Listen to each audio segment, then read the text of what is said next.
All right, then let's put some pep into this. Hit it. It's Friday, February 24th, 2023, episode 207. I'm Patrick Ceresna. And I'm Kevin Muir.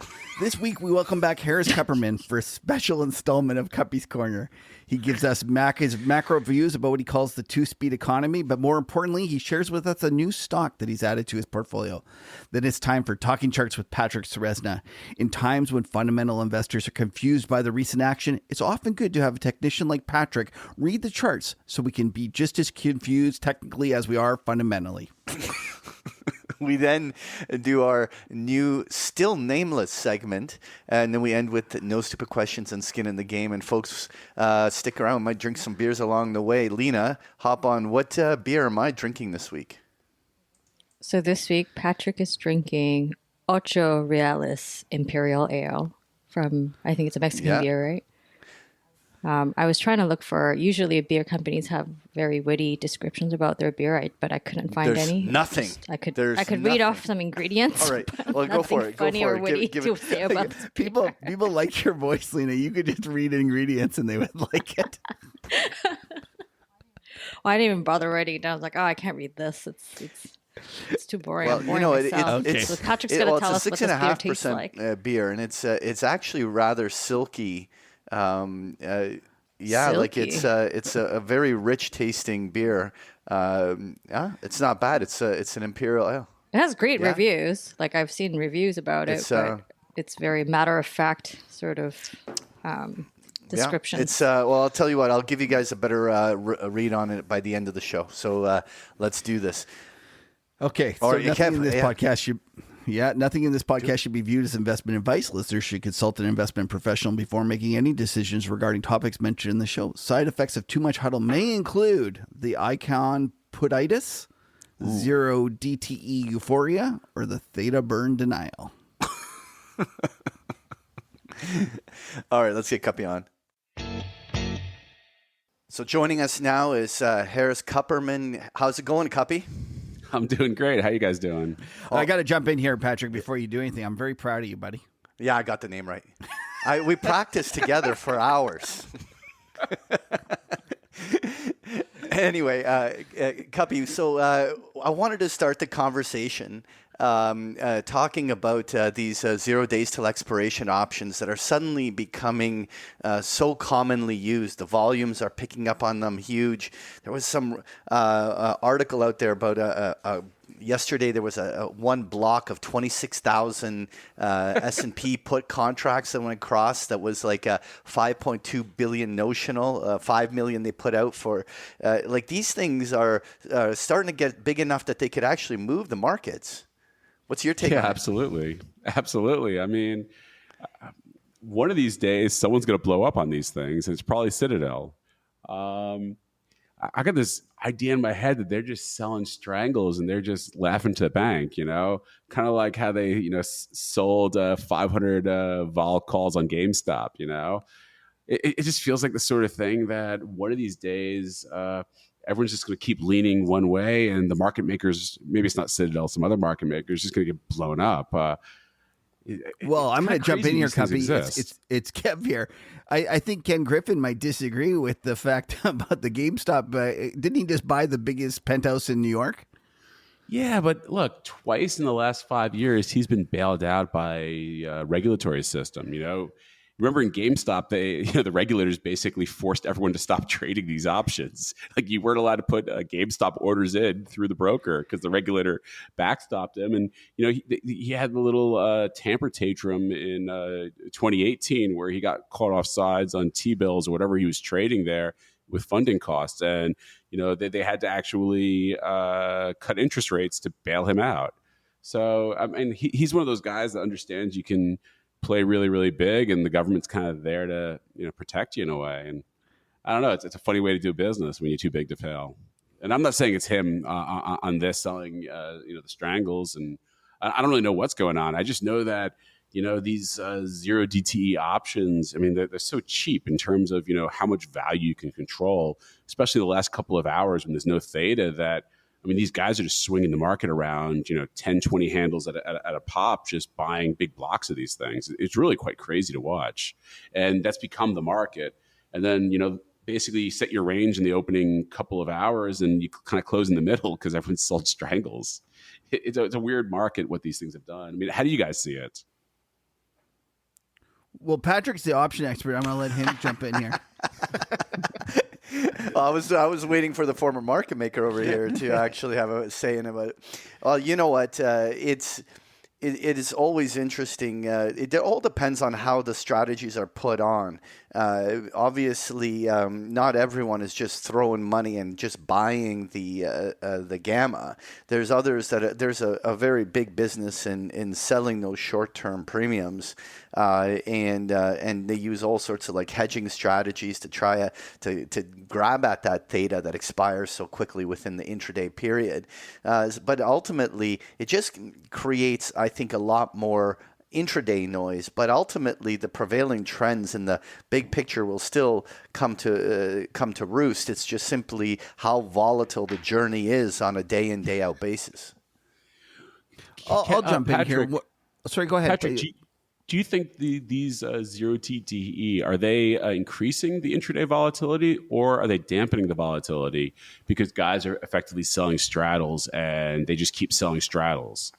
What do you think it is? Yeah, but selling straddles, I mean, ultimately, one side is still going to get pinched, right? And so, obviously, it's like dealer positioning. As you approach a certain strike, it would actually cause dealers to have to be taking the other side and blunting it. But once you pass some sort of a gamma flip spot in the holding, it could actually cause a chain reaction that does the opposite, right? And so it would probably be a scenario where 9 out of 10 days it might dampen the volatility, and then there comes that one day that catches everyone off guard, right? It also depends who's selling and who's buying. And one of the things that I think we don't really know yet is you're assuming that Citadel is on the sell side.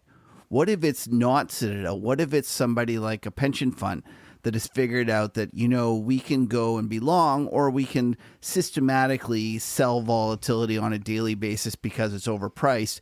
And yes, there could be days where we lose, but on the whole, it's like, Warren Buffett continually selling insurance. He's going to win more than he loses. And they just look at the strategy that way. It actually could be dampening volatility because you could be supplying gamma to the market makers that need it. It's a good point. I mean, it's usually pension funds selling vol. Yeah. I mean, what are the odds that eventually you have some sort of like systemic crisis caused by these things? I don't know. I will say one thing.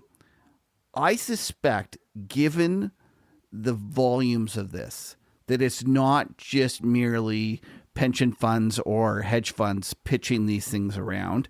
I think somebody has figured out some sort of multi-asset arbitrage of some sort. And if you just you think about risk parity, when Ray Dalio and the other early adopters of risk parity figured it out, they didn't go tell everybody. They just started doing it and putting on the trade. And it wasn't until, 10 years, 20 years later that we all accept this as obvious. It was so obvious, but it wasn't obvious at the time. So there's a chance in my mind that we actually have a similar situation where somebody big has figured out something. I don't know what it is, but they figured out something where they've done this strategy and it makes sense over the long run to do it. And I actually think there's a better chance that it's a client selling vol, a big client selling vol, and the market makers are actually buying vol that they're short, that they need. I think that is probably the most likely scenario, and that they're naturally short gamma for whatever reason, and then this is just a way of them replacing it. But my point is that I think that kind of years from now, we're going to learn, there was some strategy that made a lot of sense that did that. But in terms of whether this causes a problem, one of the things I really worry about, Cuppy, is that, we've seen people corner stuff. How long before people start to figure out that they can go and gain up on the stock market by buying all sorts of puts? And that's what really scares me about this. Well, I think what they're going to do, they're not going to buy puts. They're going to buy VIX. They're all going to team up and buy VIX to crash the stock market. Oh, could be, yeah. I mean, you remember all the GameStop guys? They were trying to stick it to the man by buying call options on GameStop, and you remember that they thought they were, solving a greater social good by sacrificing premium. What if they really want to crash the stock market and probably do some social good by blowing up some big banks, and they just go out there and they just keep buying 0-day VIX calls. Yeah. And they take VIX to 100, and as a result they crash everything. Though I think as they do that, they'll be natural sellers of it. It just, the question is, does it happen so fast that it occurs in one day and then we get a chain reaction? But I'm with you. I think they're dangerous.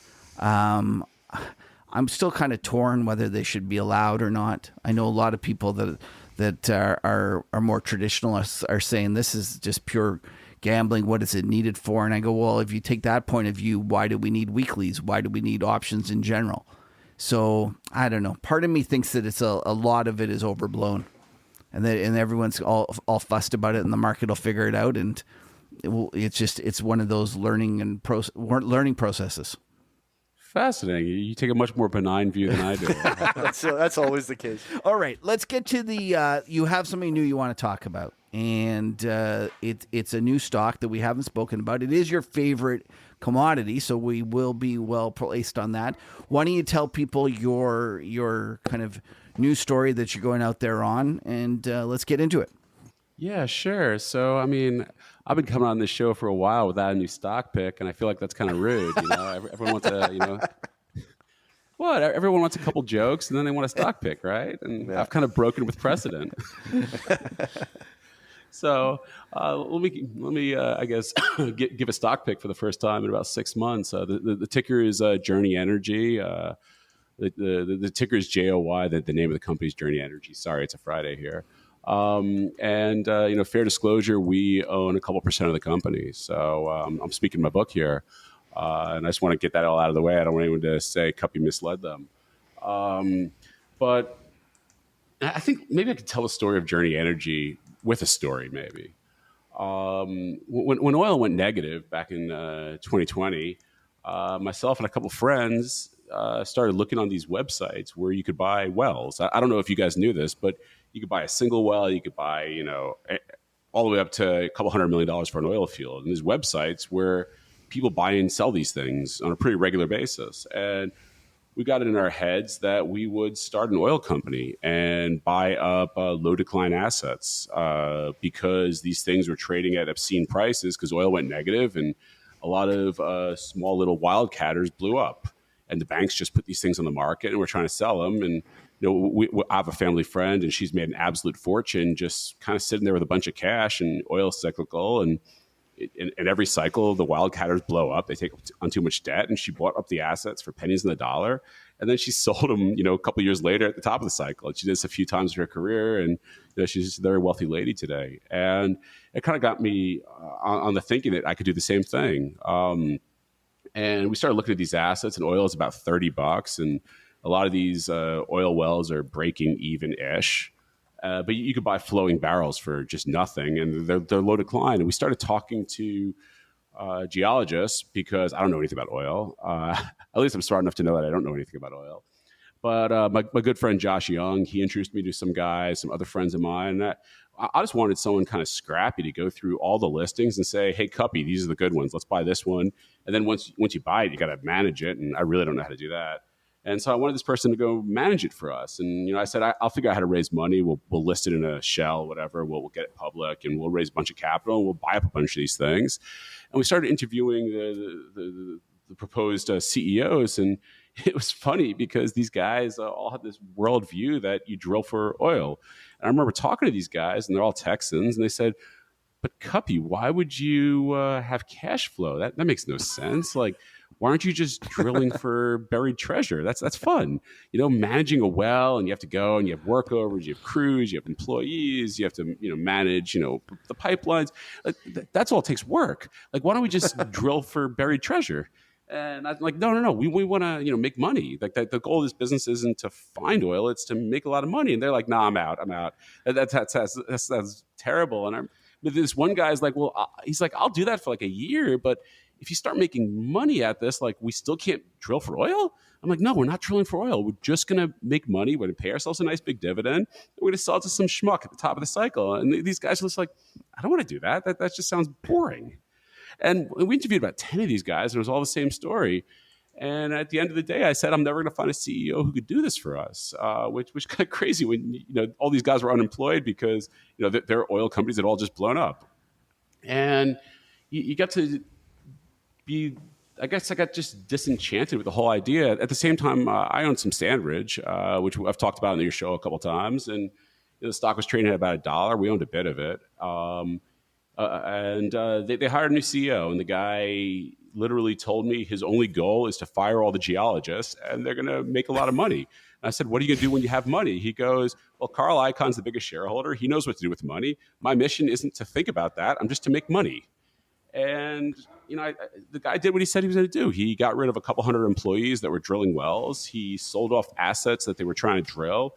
He paid down debt, and then he just started collecting cash. And at the time I came on your show, the stock was trading at $1, and no one wanted to touch it. Everyone had a reason why it was terrible.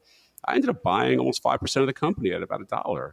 And now they have $7 a share of cash. They never got to the next step of what do you do with it.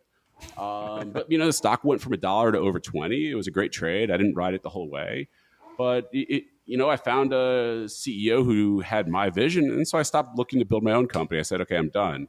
And I kind of wanted to tell that story because I think it applies very much to Journey, because the CEO at Journey, Alex Verge, he just wants to acquire assets. He wants to use the cash flow to buy more assets, low decline assets, low cost assets. He wants to buy more of these things, buy them for less than fair market value, and put together this very levered trade on oil. And I'm very bullish on oil. He's very bullish on oil. He's going to do some drilling because you got to keep production constant. But the core of the business is buy up assets. And the funny thing about oil going from 130 this time last year to 75 today is that it didn't have to go negative for a bunch of guys getting themselves into trouble.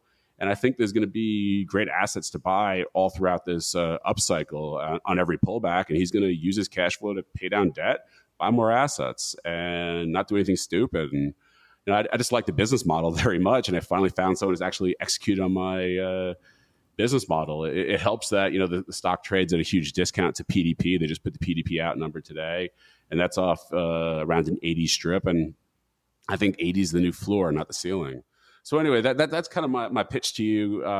It reminds me a lot of Sandridge when it was at $1 and you couldn't give the shares away and everyone laughed at me. And like I said, that went over 20. It reminds me of Valaris when I came on your show. And at the time, none of their equipment was operating and the stock was at $20. And, fast forward a year, it got to 80. I think this thing kind of is going to repeat again. And I was looking for a way to play oil outside of services and where you retain some cash flow and you reinvest it and you get a return on your capital. And I really hate oil producers. And I think you take a bunch of risks with oil producers, but I think the upside here is commensurate with some of those risks. And, long story short, I own a bunch of shares. Anyway, that's my ramble. Oh, it's a great ramble. And I have a couple of questions. I watched the interview that you passed on to me where he's another fellow is actually another podcast is actually interviewing the CEO. It was a fascinating story because this stock was sure down and out, and it looked like it wasn't going to make it.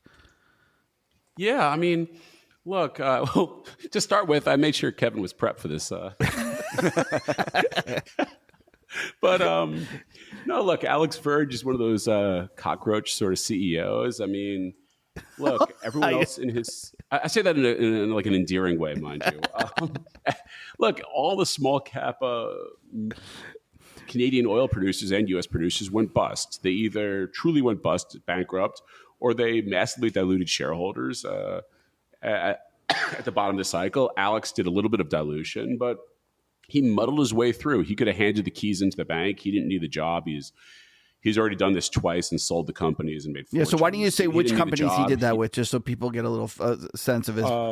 New Vista and Buena Vista. So he's done this before, and it's actually worked. You can look up on a track record and see that it's worked.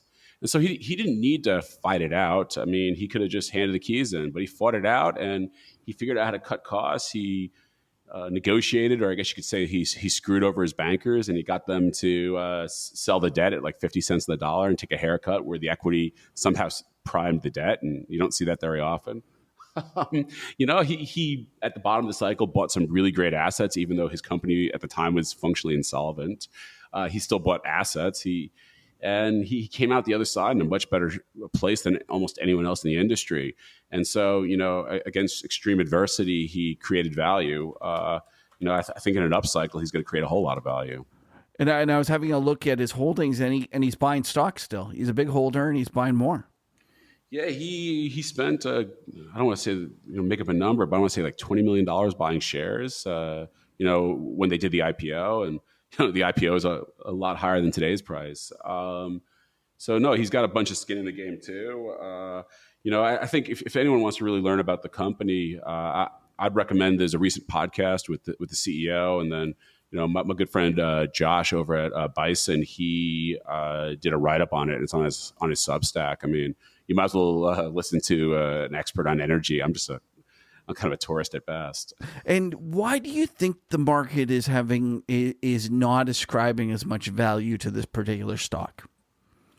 I think there's a lot of reasons. I think the biggest one really is that the subset of people that are looking for 300 million market cap Canadian E&Ps is very small. I mean, all those guys got liquidated or they don't have a mandate. So you end up with scrappy guys like me and retail investors. And I just, look, oil is down and out right now. I'm surprised how much negative sentiment there is in oil, quite honestly. They just did a transformational acquisition, but it doesn't really show up in the Q4 numbers because it closed mid-quarter. So it's just not really on anyone's radar that the company's twice as big as it was. A lot of the databases haven't updated their numbers. I think Alex has struggled at telling the story, quite honestly, because it's all on the come. If you own Permian acreage and everyone knows kind of what your economics are, you could say, well, this is repeatable. We're going to do it over and over. If you're Alex, you say, look, I think we're going to buy some distressed things. I can't talk about what we're looking at. We have a bunch of LOIs, but here's a track record. I've done this before, and I'm going to do interesting, creative stuff. And guys are like, okay, is a crazy Canadian guy in the oil patch that's making a bunch of promises. Like, I don't know how to invest behind that. And I just think it's been a difficult story to tell. And quite honestly, you don't see a lot of these small roll-ups where guys buy esoteric assets. Normally, someone chooses a basin and they focus on that basin. And Journey's chosen Alberta and said, if it comes for sale and the price is right, we'll figure it out. And so it just doesn't fit the model of what people need. He's not really tapping the equity markets. So the bankers, he doesn't really have anyone covering him. I think he's just slipped through the cracks. And one of the reasons I wanted to tell the story is because I think it's a really good story, and it has slipped through the cracks. If this thing was trading at PDP, there'd be no story to tell. Then it would all just be on the come. Right now, it's almost a double just to trade up to where the PDP is, which is a good start. And do you think that it's a function that it will always trade cheap until the moment, in essence, someone bigger buys it? I don't know. Look, I've been doing this 20-something years, and what I've learned is you buy great assets with good tailwinds and good things happen to you. And look, there was a 6-month period where I literally told every single person that Sandridge has $2 a share of cash, it's profitable, it has no debt, and it's trading for $1. This makes no sense to me. And everyone told me why Sandridge was a terrible company. And I said, it doesn't matter, they're profitable. I have a free call option on Nat Gas, and I think Nat Gas is going to do quite well. And it turned out I was right, and all the naysayers were wrong. And this just feels like the same sort of setup. The difference is that Sandridge could have done something accretive with their cash. They could have paid a dividend. It'd probably trade much higher today if it did pay a dividend. Instead, Sandridge just held onto the cash. And I think when you look at what Journey's going to do, they intend to lever up and buy assets. And there'll probably be a little bit of an equity kicker there, but I think mostly they're going to be levering up and buying good assets. And in an up market, that's a really great strategy. And what about the little side hustle they got going on with the with the energy power plant. What's that about? And do you think that kind of detracts from the story, or do you think it's something that they should be focused on? Well, I think it confuses the story. You ask why it's mispriced. I mean, they're building out a power gen business. Why? Because their power costs spiked in Alberta because there's not enough electricity. And so they said, look, we have all this nat gas. We're not getting really paid well on the nat gas. Let's go buy some generators and produce gas for ourselves. And that kind of expanded to, hey, let's go sell some of the gas in the form of power because we're making a really great spread on this. And it's continued to grow. And I think that those gas generation assets are really, really valuable. Maybe not. They're probably more valuable in the hands of someone like a utility that will trade at a much higher multiple. But it's a piece of value, and one of the other benefits is it takes some of the cyclicality away from the oil side, which in theory should get them a better multiple at Journey. It hasn't yet though. But I think that Alex is creatively buying assets. He showed up at an auction that literally no one else showed up at, and he bought a bunch of power equipment for 10, 20 cents on the dollar of replacement cost. It's amazing no one else bid on the equipment. He just bought a ton of power equipment. I think it's kind of the scrappy sort of guy he is, that he just shows up to all the auctions and puts stinkers in, and he sometimes gets hit. And I could just picture him showing up. No, I mean, look, I do that too. I mean, brokers call me, hey, Cup, you were printed a block of this. It's in the hole. I'm just like, I'll take some, whatever, Oh, I thought you were going to talk about your local farm equipment in Puerto Rico. But anyway, I think the power thing is net additive, but I think it's the sort of thing where if it gets to a scale, they'll probably spin it out or sell it or do something to monetize it. In the meantime, it just reduces their operating costs and finds them another way to sell their gas at a real premium price. I think it's just a scrappy way to do it. It's almost surprising that more of these companies with low netbacks on their nat gas aren't producing electricity. Yeah, and then they should mine some Bitcoin with it. You of all people. Patrick, maybe you could hop in here and tell us what from a technical basis. I'm looking at this thing. It looks like a big flying, triangle or something. A big flying triangle. It does. It looks like it's about. No. Well, I mean, obviously it had a really strong bull run 2021 into the start of 2022. And then since then, it's been just in a big horizontal consolidation. And when you take it thick enough crayon on either top and bottom trend lines, it does look like a little triangle. That's a pattern that technicians do watch. But it's only significant when it breaks out. It's really at this stage just as showing that the fair value of the stock is somewhere in that $5 to $5.50 range. That's where it's being defended and held, and it's just now a matter of time to seeing when an accumulation cycle potentially starts, and it clearly has not started yet. All right, let's go back to the fundamentals. Thanks for that, Patrick. Yeah, you're welcome. You didn't really. How much? So, in terms of how do you see this playing out? Do you think the market's going to figure it out, or do you think that it ends up being it goes sideways for a year and frustrates us, and then we get a bid, or you just don't even care? Like you're just buying. Well, I don't really care. Yeah. I mean, look, it's got decent cash flow here at $75 oil. I think oil is going to moonshot. I mean, I've been saying that for a while, but it really does feel like it's going to go sometime in Q2. I think you're going to have better cash flow. They took on a bunch of debt with their most recent acquisition. They've already paid off a good chunk of it. They're going to pay off more of it, and then he's going to go hunting for another asset. And the longer this takes, the more that they've paid down debt and retained capital. And the longer oil stays at 75, the more likely someone is going to get wounded and going to need a takeout. And, he's built the whole company so far by buying out wounded operators. I assume he's going to do the same.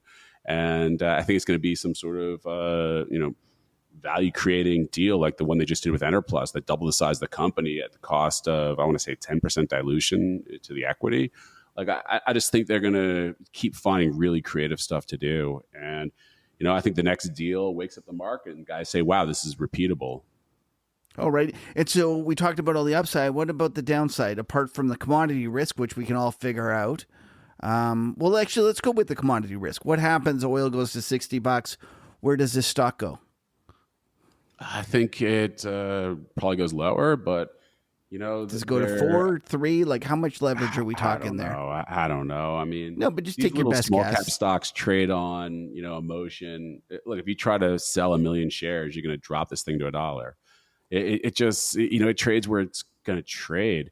I'd say that they have decent netbacks right now, and there's a sliding scale on the payments they make to Canada, and so lower energy price doesn't hurt as bad as you might think it will.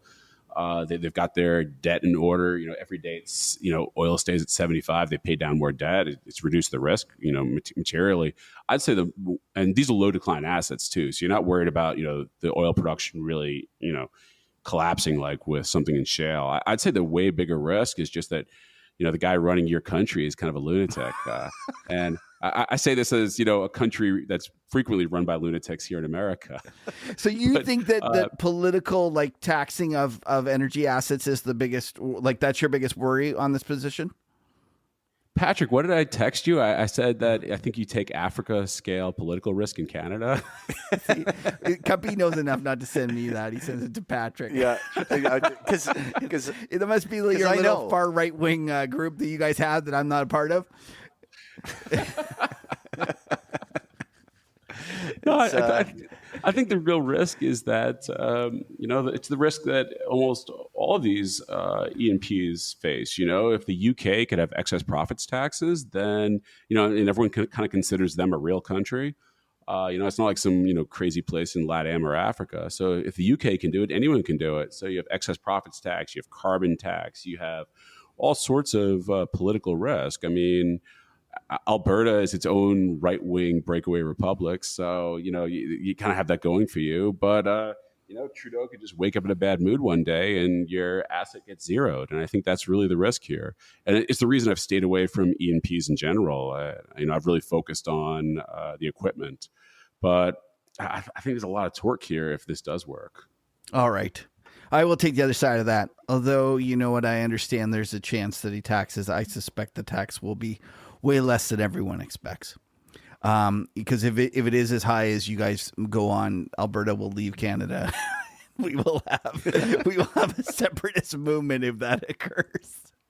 All right, let's talk about St. Joe. Because it's had a little bit of a run with all the rest of the stocks that in the new year, but it's now come back in. And I was wondering what you're thinking here in terms of interest rates are going up, yet the results of Joe seem to be continuing to do great. I would just love your kind of up-to-date thoughts about this company. Well, I mean, Florida had the most in-migration of any state. I mean, we have a refugee crisis, basically. Everyone's leaving New York. I keep saying DeSantis needs to build a wall. No, seriously, the whole place is overrun by New Yorkers. And I say this as a guy who fled New York 20 years ago. But no, look, the real estate business, population is what drives real estate values. And, there's a lot of people crowding into Florida, and Joe's doing amazingly well. If you look at, they have multiple verticals, but their hospitality is really, doing amazing. They have a bunch of new hotels opening. Their commercial business is doing great with a huge backlog of stuff they're building. They've been a little slow on the lot sales, and there's some reasons for that. But it's still up year over year, which is kind of amazing to say, because a lot of real estate businesses, especially in home building, have suffered. Everything's kind of playing out like I thought it would. The value keeps building. They bought back some shares. They pay a dividend. I don't really know what's going on. I think it's tied to interest rates in a way. It trades with the rest of the housing basket. And then, Hedgeye is coming out with a short report. They've been threatening it for a while now.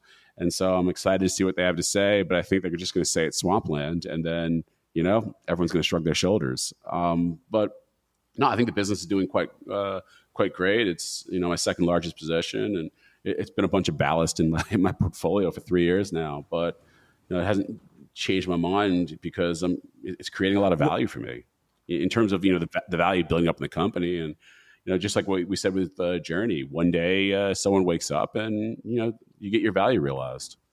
One of the things that I find interesting is when you mentioned that Hedgeye is coming out with a short report, I started going and digging around, and I found the Kerrisdale short report, and I started reading, and I was like, oh, this is just not well done.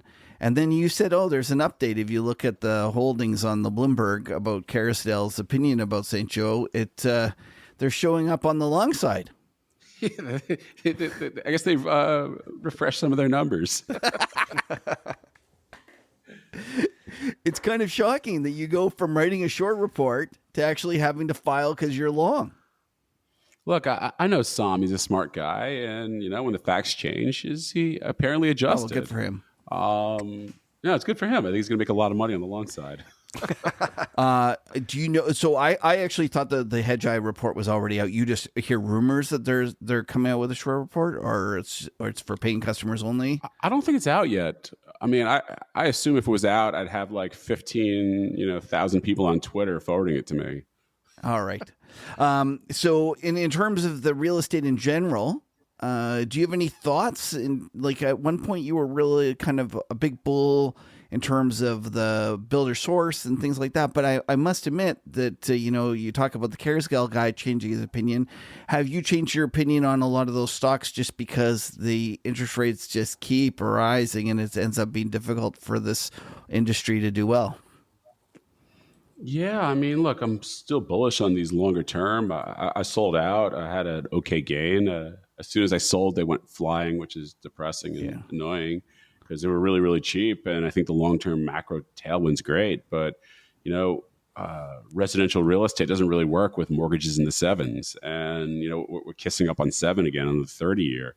And I don't think these businesses are going to do very well. I think they're just, still going to be profitable. And they're going to do what they always do in the down cycle, which is buy up all their competitors and be more profitable when the cycle turns again. But you do need rates to drop down for housing to get better. That said, I mean, the housing numbers that keep coming out are really, really strong still. I mean, if you had told me that mortgage rates would go to 7, I'd tell you these businesses wouldn't even function. And here we are, and they're really outperforming what I expected. And I think the demand for U.S. housing is just a lot more robust than what people thought. And, it's being driven by a lot of things, but demographics drive everything. And you have people that are leaving the Northeast and they're going to the low tax states and they need somewhere to live. And, quite honestly, housing is a lot cheaper in those states too. And so as a result, there's just this perpetual bid under building materials. And I got the thesis right and didn't make enough money. One of the things that you alluded to is that the housing is done better than everyone expected. I would argue that the whole economy is done better than a lot of expected. I know you're not a macro guy. You focus mainly on finding individual risk rewards that are favored your way, but you always have a kind of macro look that you're overlaying on these things. Do you have any insights in terms of or opinions of why the economy is being stronger than consensus would have forecasted? Yeah, I mean, the economy is doing really well. Why though? I want to frame this a little differently. Okay. I think. I think you have a 2-speed economy. I think people miss that. For a very, very long time, what everyone called the economy was really what happened in California with technology and what happened in New York with banking. And they kind of ignored the flyover states. And we're now in this weird period where those, the traditional economy that everyone's focused on is kind of having a recession. Banking's suffering, venture capital's suffering, advertising, technology, a lot of these sectors are really suffering. Meanwhile, a bunch of the other sectors are just absolutely booming. You can't find workers. There's no amount of people that know how to weld. They just don't exist anymore. And so you're seeing massive wage increases. If you want to look at it, and I look at it as blue versus red. You have red industries, you have blue industries. You can look at it as 10%ers versus the 90%ers. There's a lot of ways you can cut this in different ways and kind of think of it in different quadrants, whatever. But effectively, the 90% had no net increase in wages adjusted for inflation for 40 years. And suddenly they're taking from the 10%. And, they're taking a lot. I mean, I keep talking about the fact that in Miami, I know some restaurants and they can't find dishwashers. You used to pay $12 an hour to a guy washing dishes, and now it's 30 or 40 if you can even find the guy. I mean, but think what happens to your disposable income if you have a 4-bagger. and you don't have a high standard of living. You're not used to having money, and suddenly you're just flush and you start spending it. Between that and what's happened with fiscal and what's happened with stimmies, I think we've learned that if you want to stimulate economy, you don't lower interest rates, Fed funds, and print bonds. I mean, print QE. I think you hand money out to the peasants and let them go spend. And I think it's the future direction we're going to go with economic crises, because it's way more popular for politicians to give everyone $1,000 than it is to bail out their friends in the banks. And when you give those guys the money, that the banks actually get bailed out also. So kind of everyone wins rather than just the 1%ers, the 10%ers, however you want to think about it. And so you have this two-speed economy, and the bottom 90% that really hasn't had a break in 40 years is getting a break, and they're actually doing reasonably well for the first time in a while. And there's a bit of inflation, but those guys live in the nominal world, not the real world, and so they're doing quite well.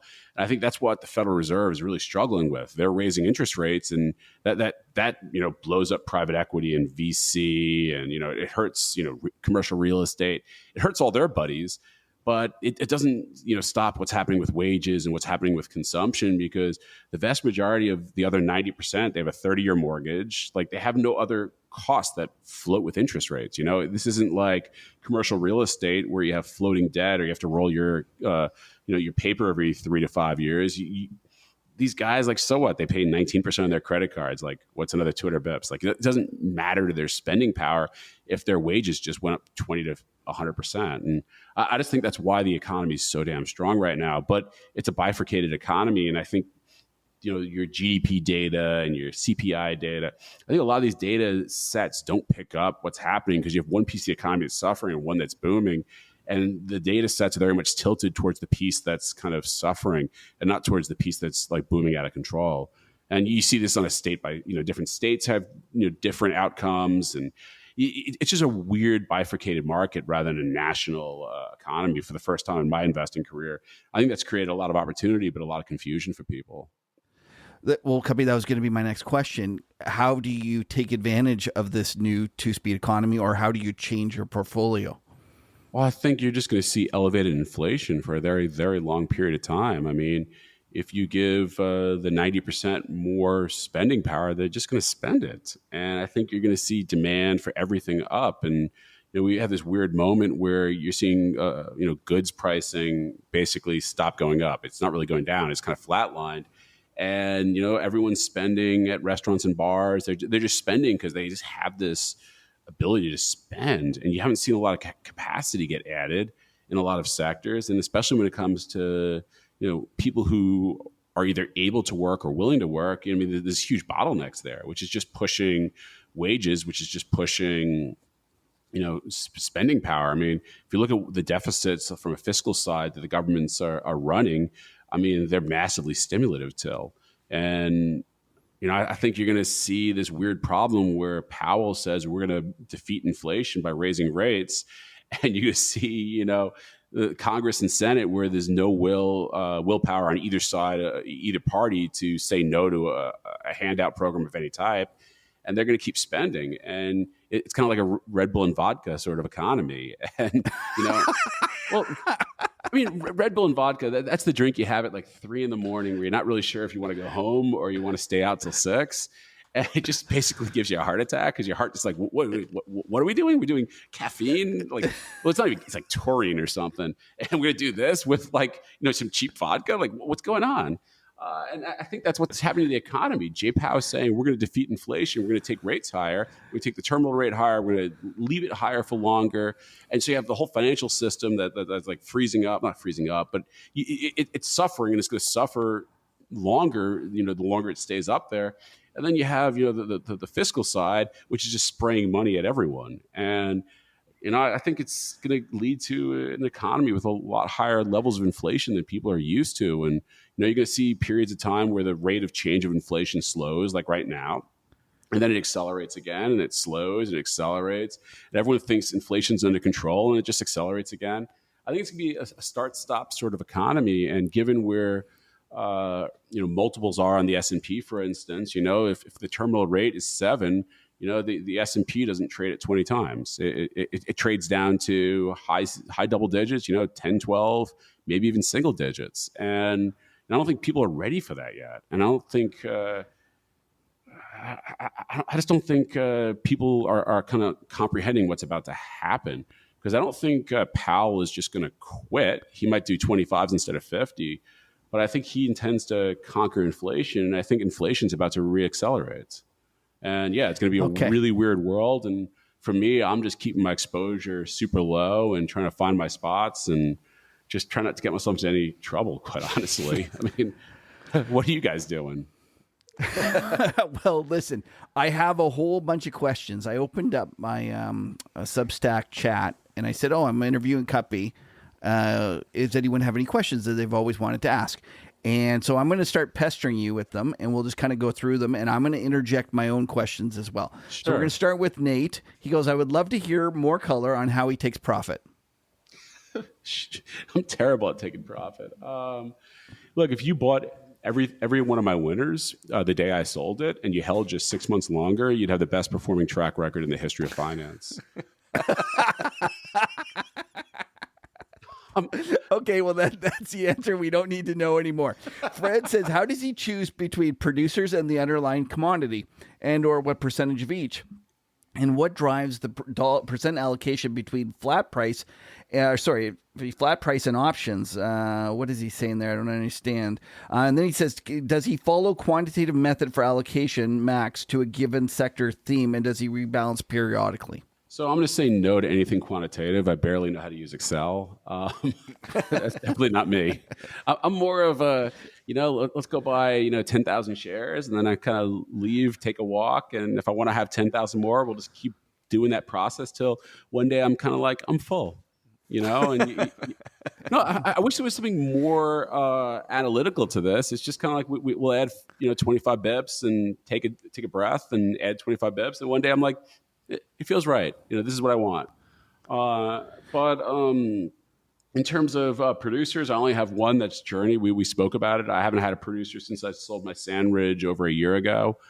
I just hate producers. I really, really hate them. It takes a high threshold for me to be willing to buy one of these things. And then, in terms of oil, I mostly have futures options, DEES 25, multiple strikes. I have some call spreads of DEES 23. I own some DEES 23 futures outright, and I have a huge BNO position just because I'm getting a roll yield on it. And I think of the BNO more as a placeholder. I want to be long energy. I just don't know what else to do. I'm just massively bullish oil, but we've got almost 20% exposure to offshore equipment, and I just can't have any more exposure to offshore equipment because about every 5 years is a horrible accident. And offshore equipment, if that were to happen in an OECD country, I think those assets drop dramatically in value, and I just can't risk any more there. So I need something else to do in energy services or energy. And I had a bunch of Weatherford, but that's gone up like 10 times since where I bought it, and I'm out of that. Except I have the warrants. I just can't find anything else to do, so I just have this placeholder BNO, and I hope to find something better. I just don't know what. Okay, let's talk a little bit about the last few months, because we've chatted a lot, and you've said that you're so bored and there's nothing to do, and I just want to talk about that feeling of boredom, how you deal with it, and how you know that there's nothing to do, and how you deal with the temptation to do something. So I'm a very, very strong believer that the most of the time there's nothing to do in finance. About once every 5 to 10 years, the stock market barfs, and there's a ton to do. And every 6 to 12 months, a sector barfs, and there's stuff to do around the edges. There's a ton of event-driven stuff to do, though there haven't been much of that.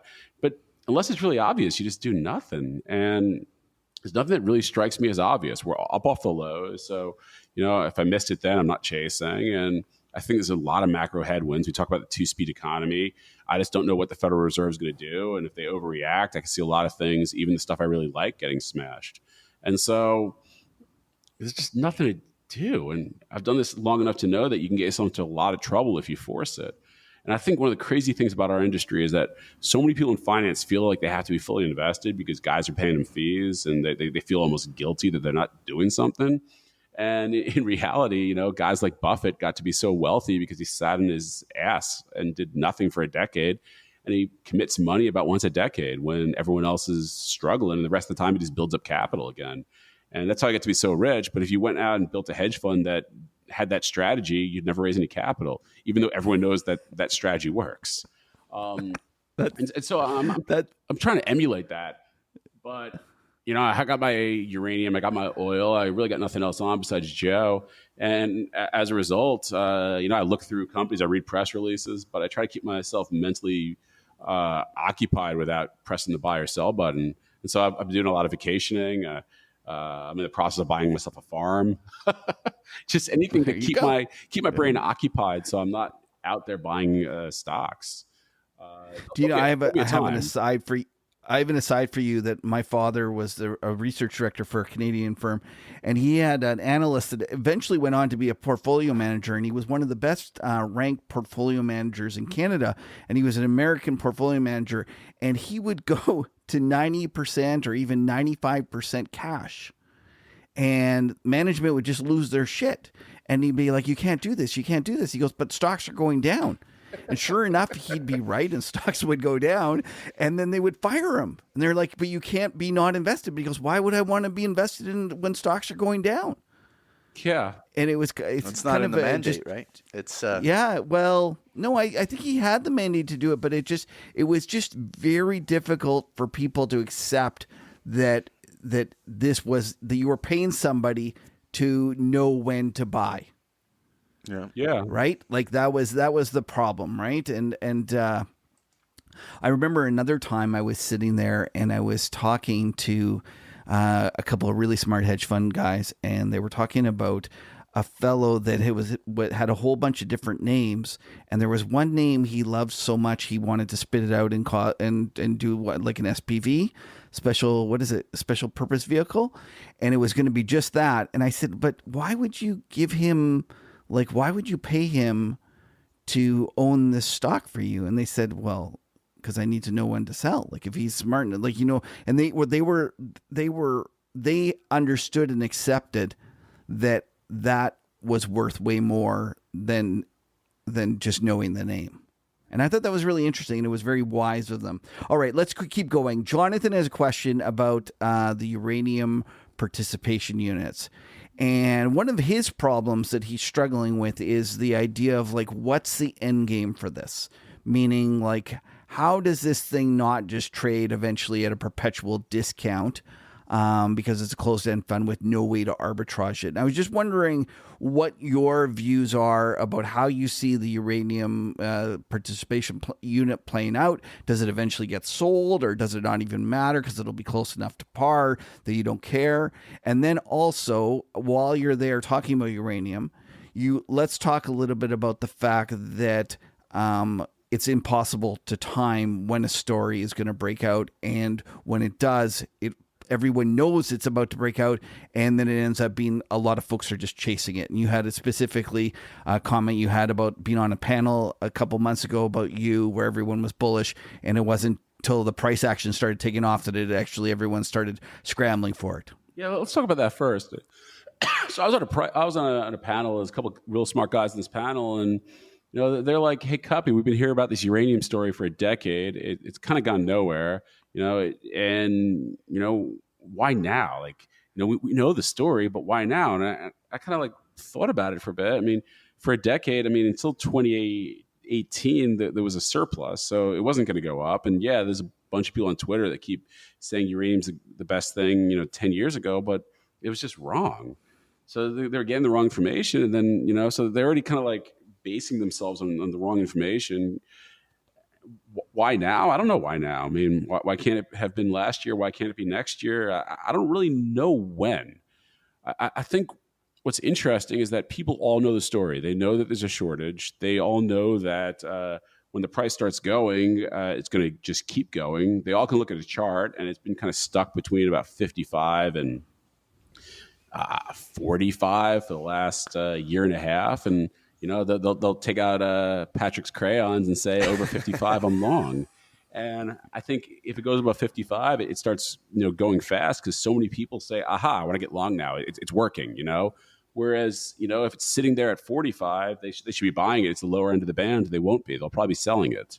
And it's a weird factor of human nature. All summer long, uranium traded in the high 40s. Uranium participation traded at a 10% or better discount, and so you're basically buying it in the mid low 40s. And I was buying a ton of it, and everyone told me I'm wrong. And now when it gets above 55, everyone's gonna get really excited about it. Well, that's 20-25%. Like in my industry, that's considered a good year, and that's the spread they just gave up, which really doesn't make much sense to me. But I just know a lot of people like buying stuff. It's just emotional when it's working, and I know there's a lot of people that know the uranium story. And they're going to want to buy when it starts working because they're going to have confirmation bias. And at 60, they'll buy more. And at 70, they'll buy even more. And, it's a small-ish trust.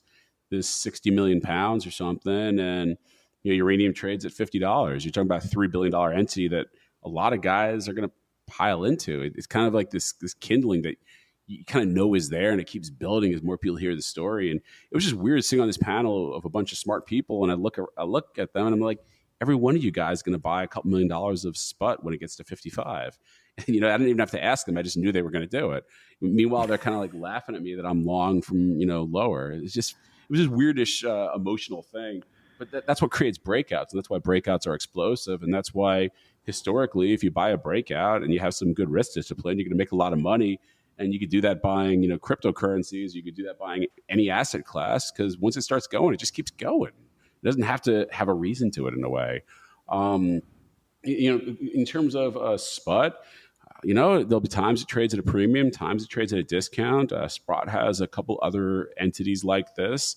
They've traded surprisingly close to NAV, give or take 5% for decades, quite honestly. This entity CEF's been doing it for 20-something years. I assume that, unlike Grayscale, where they just don't really care, and, all the guys who bought Grayscale or put the Bitcoins in, they're trapped forever. You can get in, but you can't leave. I think the guys at Sprott actually care about their franchise. And if it starts trading at a discount, they'll find a way to close that discount. And, because if SPUT trades at a discount, suddenly the other ones do. And, CEF has a redemption mechanism. I don't see why they can't put a redemption mechanism into SPUT as well if it trades at a discount. I think these guys are much more about the long-term value they can create by being a good fiduciary than, trapping people into one entity. Okay. So I know that's like a not ideal answer. Yeah, but the reality is you don't know, and you're just like, you have to make a leap of faith, and you're saying, I think the leap of faith is worth making. Or I might just be a sucker. It won't be the first or last time that a Canadian took all my money. I've done enough junior mining. I know. There is a street named after you in Vancouver. I saw it. Okay. Raghav asked a question: when the market's going against you, but you feel strong conviction in your ideas, how do you stay sane and evaluate information impartially? I don't know. I just do it. I don't really. I don't get worried if it goes against me a couple hundred bips. I don't get worried if everyone on Twitter thinks I'm an idiot. It's usually confirmation bias that I'm kind of on the right path. I just don't let it bother me. I think the most important thing is you never go all in. So, if it goes against me, I could always add. When you're all in, that's the dangerous part, because then you can't add more and improve your basis, and eventually you get a margin call. And as long as you don't put yourself into a situation like that, then who cares? You sell something you like less and you buy more of the thing you like more, with basic rules around averaging down so you don't totally blow up. But yeah, I don't let it bother me at all. Okay, so Jimmy Jude said the other day, he says, every successful trader I've ever met shared one trait: confidence in themselves. Fuck everyone else. Yes, perfect exactly. Jimmy Jude quote. Yeah. So my question to you is, how do you balance confidence and overconfidence? Oh, I just know that I'm going to get about 10% of these wrong. And, sometimes you get it really, really, really wrong. It won't be the first or last time I get totally zeroed. I mean, I got a bunch of Russian tickers on my blotter that are still laughing at me. But you're earning the fees on the borrow, though. Don't worry, Cuppy. Let me tell this story. I think it's great. RSX, right before it halted, my broker lent out some of my shares to some guy who was correct in shorting RSX to zero. I'm shorted, so I'm paying. I'm still paying on that. Are you still paying borrow fees? Yeah, I am. I'm still picking up borrow fees. I love it. They might never reopen this thing. It might be worthless, but I'm still picking up borrow fees. It's going to be like, I'm going to give it to my kids. Here's this short position in RSX. You have to keep paying. You can't ever close your account out. Your estate won't know what to do with it. I can't believe it. It's sitting there. The only good news is that they moved the notional down. For a while, I was playing borrow on the last, and it was valued at $8 or whatever the last trade was. They've moved it down now to $1 or something like that. So you're only earning fees on the dollar. But I am on the other side of your trade, buddy. All right, let's go. Joe asked, do you have a list of blogs, Twitter accounts that he likes to check on a more regular basis? I mean, like, you can go to my Twitter account. I follow a couple hundred lunatics. You're going to get a bunch. You're going to get a bunch of anti-vaxxers. Do you think there's any that you think? Let's put it this way: everyone knows the obvious ones. What do you think? Give me an under-followed one that you think might be, or something that is kind of not everyone follows that you feel is especially good value.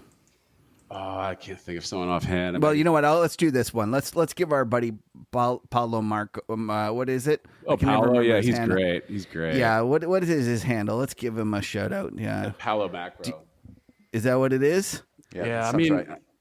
Although I feel like he's maybe not undervalued because he's got like 4 times more followers than me. So. I mean, I think the great thing about Twitter, I think it's amazing how many people, and I don't want to dox Paulo, but how many people have real jobs that handle real amounts of money, that really know what's going on, that talk to people that really know what's going on and have all this insight. And then they just don't tell compliance they have a Twitter account, and they tweet away and hope no one notices. You have to follow these guys for a bit to figure out who's real and who's not. But I'm amazed at how many really real people are on Twitter, even though, it's mostly lunatics. And you can get great information off Twitter if you use Twitter correctly. Yeah, every now and then, like, I see like Loeb tweeting and actually legit like putting things out there, and I'm like, oh, geez, like that's unbelievable. You're getting to actually see what Loeb thinks, or Ackman's tweeting all the times, but usually it's about UFOs and shit. But there's Okay, I'm going to get you some more fun ones here, okay? Here's one that you can only trade one product for the rest of your life. I know this isn't something you like to do, but I know you trade, Cuppy, so don't give me anything about you not trading. You can only trade one product for the rest of your life. What do you choose? You mean only to trade, like or to SPOOs own? or NASDAQ? Like the world says to you, you're only allowed to have this one security in your account for the rest of your life. You're allowed to trade it. It's like a trading. Yeah, thing. you're allowed to trade the shit out of it. You're allowed to do whatever you want. Oh, ARK. Well, yeah, but it might not exist in a little while. Oh, but it's so liquid. Like, I don't want an investment. I want much. which one would you trade for the rest of your life? Like, what do you like? What do you think you've taken the most money out of consistently? ARK. Kevin, you know how many times I've texted you? I'm like, this is gonna be the bottom, and I'm within a nickel of the bottom, and I know you are a good $5. ARK trader. You are, like, he really is, and surprisingly, you've taken a lot of the money out on the long side. You get the squeezes really well. Like, I must say, I'm always like, why don't you just buy like NASDAQ? Why don't you just lever yourself up on NASDAQ? It's the same trade, and you don't have to buy this shit. And he's like, I can't do that. And then he just goes and buys a shitload of ARK, and the thing screams higher. You love trading like the high octane, like crazy names like that. I still Same love with like trading. the Mara. You trade like the Mara. I remember you used to trade Mara and all. I mean, Yeah, you and know all how many these- millions of dollars I've taken out of those things that are worthless? It's incredible. Okay, here we go. We're going to get into some hard-hitting ones here. Best cut of steak, and how do you cook it? Oh, tomahawk. Yeah. I had these. I took a picture. I posted on Twitter. Of Well, these, you know what? I was kind of worried about this question because I was thinking it's not going to make you very relatable. Like, I was thinking, like, here's this fancy hedge fund manager. Maybe he won't want to tell me what kind of steak and stuff. But then I look at your Twitter and I go, no, he's long. He doesn't care. Yeah, there's no secrets. No. So medium rare, rare, Medium. medium. Oh, Yeah. That's a spicy take. I did not expect that. I did not expect the medium call from Cuppy. Okay, your broker takes you out for dinner after you paying him the most ever in a quarter, and he tells you to order whatever wine you want. What do you choose? Oh, I just get the cheap stuff. I don't know any better. Really? You're not a wine guy? Oh, I love wine. I drink a ton of wine, but I don't know anything about wines. They have these books. You go to a steakhouse, and it's like 100 I know, pages. I'm the and same way. I'm so bored after the third page. I'm just like, I just let someone who knows what they're doing pick it. That's a great strategy. That's a great always, strategy. always. That's where you Okay, can best- outsource your advice. That's right. That's the only outsourced thing I do. Best restaurant in Miami. Oh wow. I don't go to Miami very much anymore. I'm actually Well, what was your old go-to, like when a broker came to Miami and you were like, I'd go let's like go out Red for dinner? Steakhouse or something. But I know that's very like cliche. Like everyone says that. But I think actually a place called Aurelia is really good. But if I want some guy to spend a bunch of money on me, just take him to Red. I mean, you can't get out of there for two people for less than like $1,000 each. All right, so the Red Steakhouse, I'll have to go. Maybe that's where I'll get Patrick. Yeah, to settle take up a me bet. if I settle a bet. Yeah, let's go settle up some steaks. I'm sure I owe you guys some steaks. Next time I'm in Miami, you guys hop down. Okay, so here we'll go back to the market ones.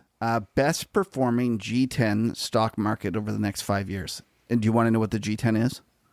Or do you know them all? Because I didn't know them all. I'll say them anyways. Belgium, Canada, France, Germany, Japan, Netherlands, Sweden, Switzerland, United Kingdom, United States. Is Japan in there? Yep. I'll go with Japan. They're going to Really? print money like lunatics. Oh. You come at it really cheap, and they're going to print money like lunatics. Okay. You have to give money to one of these two investors who will manage it for the next decade. And you can't hedge it. You can't do anything like that. You can't offset the trade. Who do you choose? And I'm going to give you the two names. Ross Gerber or Kathy Wood. Oh, fuck.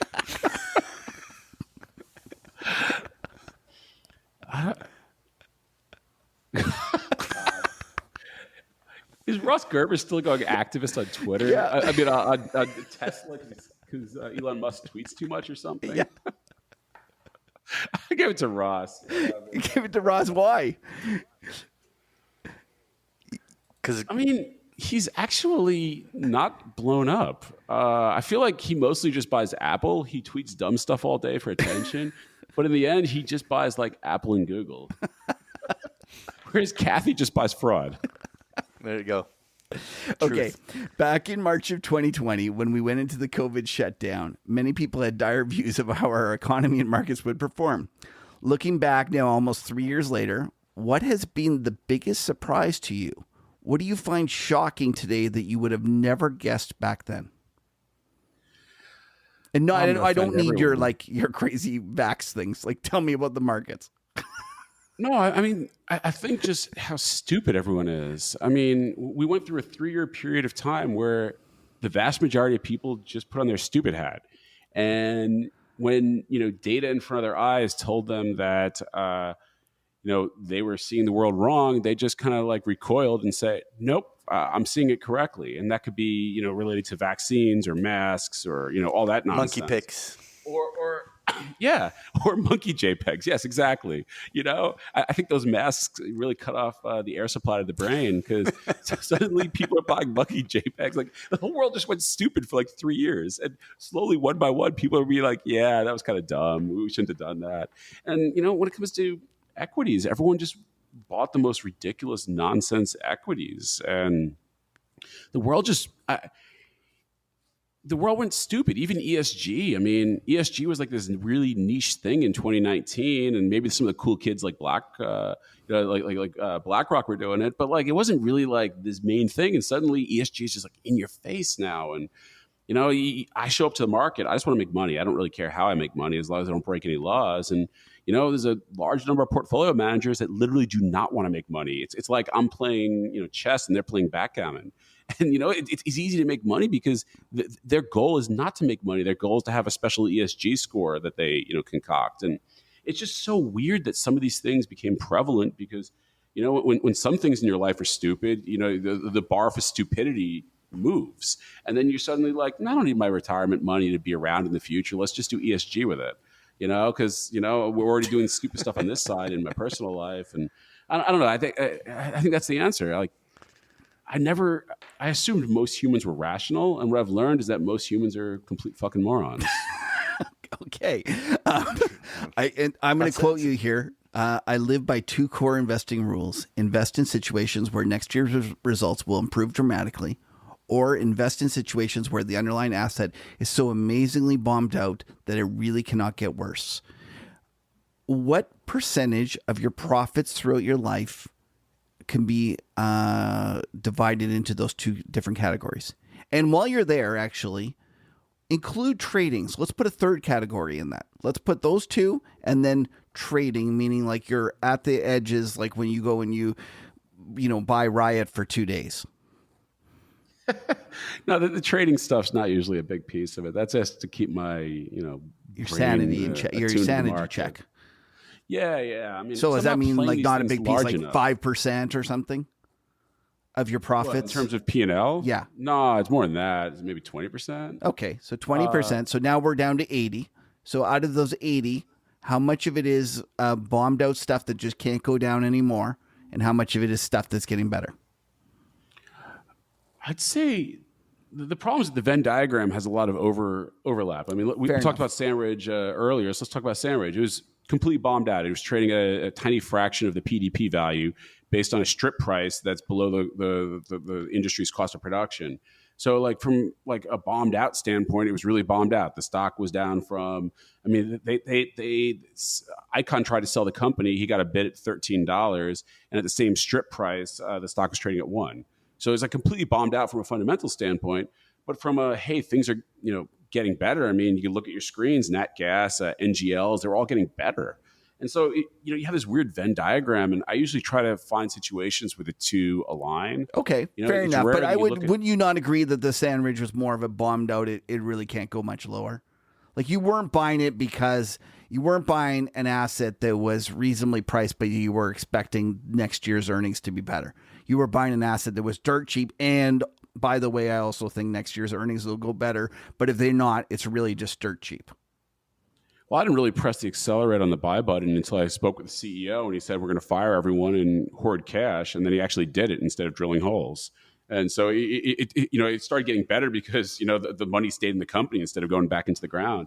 But no, I think I probably made a lot more money in stuff that's just completely bombed out as opposed to, positively inflecting if you had to put them into buckets. But I really try to find the situations where you get both, which is why, right now I'm not really doing much. There's not a lot of bombed out sectors. Even the bombed out sectors are up a bunch, and there's just nothing happening. Like, Kevin, I text you every morning. I'm so bored. 19 O's. Well, speaking of bored, one of the things that's keeping you from being completely bored is the forest fires near your home. I literally got this text. It was like, we're a bunch of us are sitting outside of our houses drinking beer all night with garden hoses to protect our property. How did that go? Just give me a feeling of, set the scene for us of what it's like to protect your house with a garden hose and beer. So I live in Western Puerto Rico, and we have a dry season here, unlike Eastern Puerto Rico. And when I say dry, it hasn't rained, maybe a couple little sprinkles since November.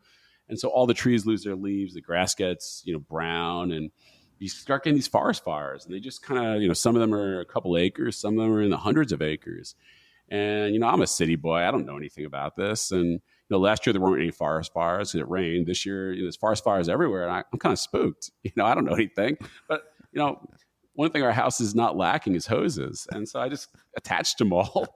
I sat there with a case of beer, and I flagged down some neighbors and said, what's going on? And they're like, yeah, we're kind of doing the same thing. And we all sat around, and, it's kind of crazy because you see the next hillside over, and it's all like burning, with the fire. It's not that far away. It's like 1,000 feet away. You can even hear the crackle, and you can feel the flame, and you feel the heat. and I sat around drinking beers, watching it, because what else can you do? I don't really know if my hose would have protected my house, but I was going to try at least. I can just picture you drinking beer, sitting up there with your hoses. You should have been filling the extra few buckets too. That would have just like set the scene perfectly. I was sitting there. I had 2 hoses. I had a keg of beer, and I'm sitting on a lawn chair. And I'm just like, yeah, if I have to, I'm going to do it. And That would have been a perfect meme picture. That's like right. If we got that, that would have. And just speaking of Puerto Rico, how are you enjoying your move to the island? Oh, I love it. It's great here. I should have done this years ago. I'm just having a lot of fun, and it's a really pretty island. We're always on the ocean. I have my office on the ocean. I can see the ocean from my house. I'm up in the mountains. It's just a really great place to work from, and you kind of escape all the noise in Miami. Human noise and traffic noise, but also markets noise, and that you can actually think here. You don't have a bunch of people trying to tell you what they think is going to happen. You just kind of like watch and observe. And so I'm really enjoying it. You've expanded your KEDM and your hedge fund. You have a couple of analysts living with you and not living with you in particular, but living in Puerto Rico with you. Is that correct? Yeah, it is. I mean, we built a team down here. Someone's got to produce the Kedem. But actually, we put a lot of effort into Kedem, and I think it's really come a long way in the year and a half or so that we've had it. And it's really not me producing it; it's the guys working for us. But then they're helping out on research. We're able to go deeper down the rabbit holes and track stuff and track second, third tier assets that I didn't have the bandwidth for. So it's just great. We're flagging all sorts of sectors that I totally would have missed. And I think it's just going to get better from here as these guys kind of understand me better. And where were they coming from? And are they enjoying Puerto Rico as much as you did? They're all from the States. I think they're enjoying it. They're still here. Okay, my last question for you. On your Twitter account, you had a costume party where you dressed up as a syringe. And I was just wondering what the hell was that Eyes Wide Shut, like Davos type event there? What was going on there? Oh, wow. Now I'm going to definitely offend someone. No, we were at this bar, I guess, and it's, I guess, a nightclub, and it's in St. Bart's, and they have a room full of costumes. And if you feel so inclined, you can go get a costume. And when you're sober, that seems ludicrous. And the 2 or 3 weirdos wearing like a banana outfit, you kind of laugh at them. And then as the night goes on and they fill you with tequila, suddenly a costume seems like a great idea. And, I went in there with some friends of mine, and it's like the usual stuff. Like you can be a pirate, I guess. And there was the vaccine needle, and someone's like, "Cuppy, that's you." And I looked at it, and I'm like, "That's me. That's really me." It really was. He was laughing. It made so me. hard. I think it was good. All right. Okay. So we won't get you into any more trouble. Cuppy, it's always a pleasure having you on. Why don't you tell people a little bit more about KEDM and your blog and the whole 9 yards? Just give them the whole spiel. Yeah, sure. So we have an event-driven monitor. We follow about 25 corporate events. I highly recommend you take a free trial. You'll never trade the same way again. It's built by hedge fund guys that really wanted the data themselves. So go to KEDM.com and take a trial. You can find me at HCuppy, I guess, on Twitter. I promise to offend all of you. And then if you want to learn, kind of what I'm thinking from a more sober state, go to my blog at adventuresincapitalism.com. And, I wish I had more time to write, but I've just been super busy, mainly with, farming and surfing. But and defending your house from firefights. And firefighting, yeah. But I promise I'll put more effort into the blog as the year goes on. And, I think we've made a lot of great calls on that blog over the years. And this is over a decade of track record. So you could actually tell them, getting these things right. So anyway, that's how you find me. Well, thanks a lot, Cuppy, for joining us, bud. And enjoy your time. And looking forward to having you back on the show in the coming months, buddy.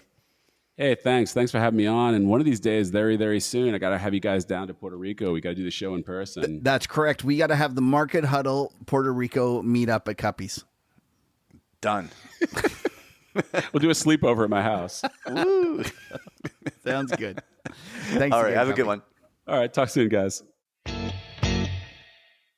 All right, Patrick, it's time for Talking Charts. What do you have? Yeah, in we store haven't for us? done this for a month. We have so much catching up to do. I forgot about that. Yeah, like let's see what's going on here. It's been crazy. All right, so first of all, a month ago we were talking about the dollar index, which bang on that call, like that that we were talking about right at the turn point, and it's been ripping since. The jobs numbers been hot, and it's funny because it was a month ago, so we're now going to be talking jobs numbers again in the coming weeks. But and then of course there was all the central bank action back then on there. Any comments about how that played out? Not really. I think that the central banks had gone, or at least the Fed had gone slightly dovish versus expectations. They obviously were still hiking, but they were hiking less than the market was expecting. But the last month of really smoking hot economic numbers has kind of thrown that for a loop. Yeah, no, it's for sure. So let's talk about the top three things to watch in the next 2 weeks.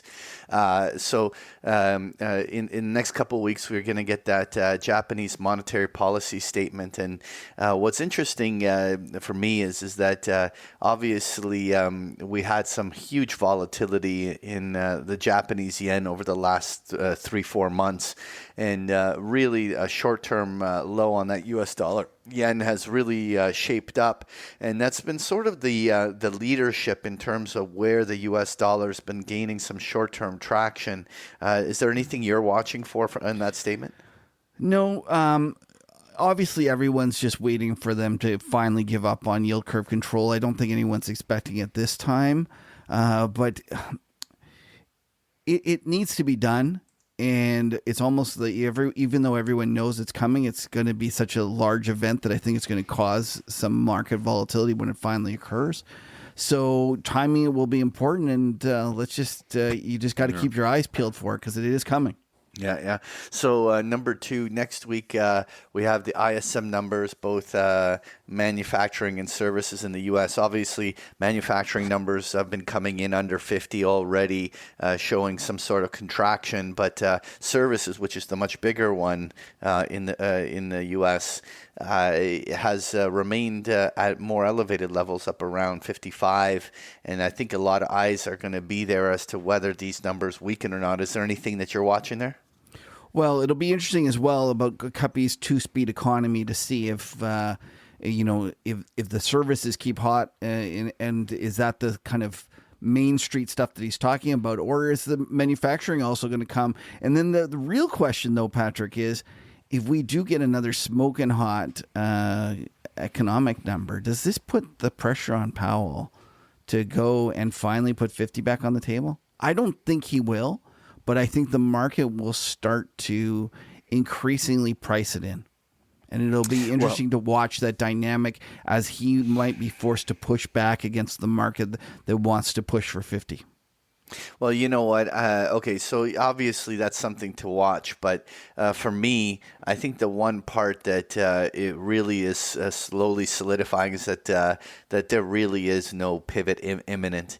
Like Powell's going to keep hammering those 25 basis points in there here until we start to see that it's making some sort of an impact. And so all those that were saying that's one and done, that they've all shut up, and there's none of that anymore. So it'll be interesting to see whether these numbers keep coming in hot, right? So number 1, we were talking about last month. Let's talk about it again. Those jobs numbers are coming up before we get to the next show, and it'll be really interesting to see, obviously, whether or not these job numbers continue to stay hot. I mean, this a tight labor market is simply not going to in any way contribute to bringing inflation down, and so the real question is, when is the jobs market going to start showing signs of stress? Any thoughts? Like, do you think that was just stress? I think we're so we're so far away from stress, Patrick. That's But was that we're an miles outlier away print? Last month, do you think that it could have been just like I don't want to say some seasonal thing, but like Yeah, Patrick, there's no doubt about it. With all of the COVID and we had 3 years there of post-COVID that's caused the seasonality to do some really funky things. So there is no doubt that there is a chance that all of these numbers are stronger appear stronger than they actually are. And I've seen a few pundits, let's just call them, or financial, prognosticators, talking about the fact that that's what they think is occurring here, that the economy isn't as strong as everyone thinks. It's just that the numbers are so messed up. Having said that, I don't see any signs of weakness in the job market. And I suspect that, though, even if it's strong, Patrick, I think the market's expecting that.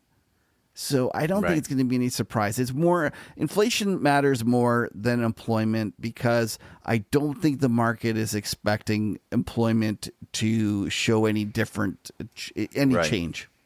Right. Okay, so let's talk some charts, bud. All right, S&P 500 closed the trading day down 43 points, but it was the first legitimate ugly week since the Christmas holidays, right? Like in the last time we saw these kind of couple hundred S&P point swings, and especially in 5-6 trading sessions, it's been a while. And it's got a lot of people nervous here, and it'll be really interesting to see whether or not this is just a short-term buy and dip. This 4,000 level was an important pivot for me, and the fib zones lie just slightly below the 4,000. This is why it's still kind of in the pocket there. But the way I look at this is like this still has many of the criteria of little pullbacks that typically in the past have been bought on dip. And to me, this kind of a 5-day, 200-point pullback that gives back half of the January-February advance is a typical correction that could be bought on dip. And this is why I think watching going into next week, whether or not the bulls can hold the line and actually start some new accumulation cycle is going to be critical. Because if this market starts on a sustained basis, closing below 4,000, and we start, let's say, heading back to December and January lows, let's say down around 3,800, suddenly we're talking some price action deterioration that could actually spur on a deeper sell cycle. I'm not necessarily forecasting it, but it's actually a very important make it or break it moment for the bulls. If they want to, let's say, have this dip bought and punch 4,300 and keep things moving forward into the end of the first quarter, they really need to come strong out of the gate early next week. Yeah, that could be, Patrick. Listen, we were up a long way from the October lows. We were due for a pause, and as you highlight, it's a question of is this a pause or the start of something more sinister? I'm actually surprised that you're not saying all excited that this is the start of something more sinister. Well, no, listen, I'll tell you, you'll hear a far more bearish tone from me if by the end of next week the bulls haven't held the line in here, right? Like if we break rapidly down towards 3,800 and then have a pathetically failed rally that can't seem to muster up any reflexive rebound in any way, that would start to really show deteriorative price action of some sort of a bigger sell cycle. That could cause things to turn bearish quickly. But you know what? The way I kind of look at it is that at this moment, you almost have to give the bulls a temporary benefit of the doubt that they can hold the line here. And then if they can't, then it shows that it's like they dropped the ball and fumbled it. It's the Bears' turn to have a go at it. And I don't think it just these 3, 4, 5 days of selling that we just saw isn't enough to reverse the progress the bulls made since October. And so it's too early to already be outright bearish. Okay, I got it. I have nothing to add except that I think that the market will continue to frustrate both bulls and bears. And given that the bulls seem to be winning lately, it's time for them to be frustrated.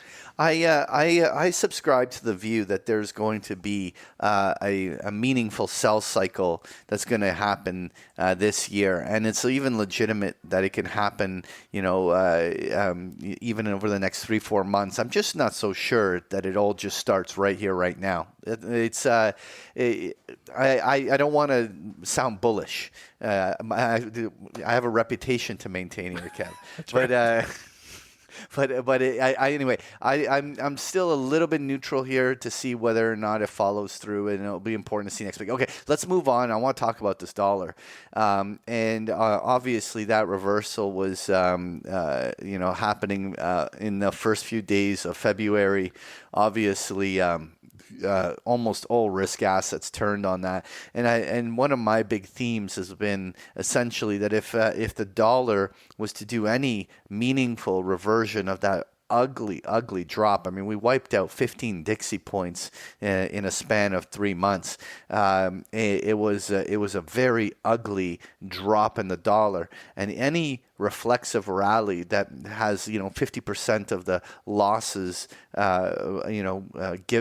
taken back, and let's say we were trading back to 108 or so on the upside, that would act like a wet blanket on almost all risk assets, and that's played out almost to the T as this dollar has been advancing. Pressure on so many commodities has been underway. Stock markets have been stuck in the mud, and bonds have been struggling. And the only thing that's doing well is the economy, apparently. But the dollar here with this break above 104, it's possible that going into mid-March we could still be a few more Dixie points higher. A lot of the retracement zones lie in the 107, 108 level. That could send the euro below 105. That could send the U.S. dollar yen, shooting toward 140. And it may not all be over yet. And if this happens, that's probably the biggest risk to most risk assets.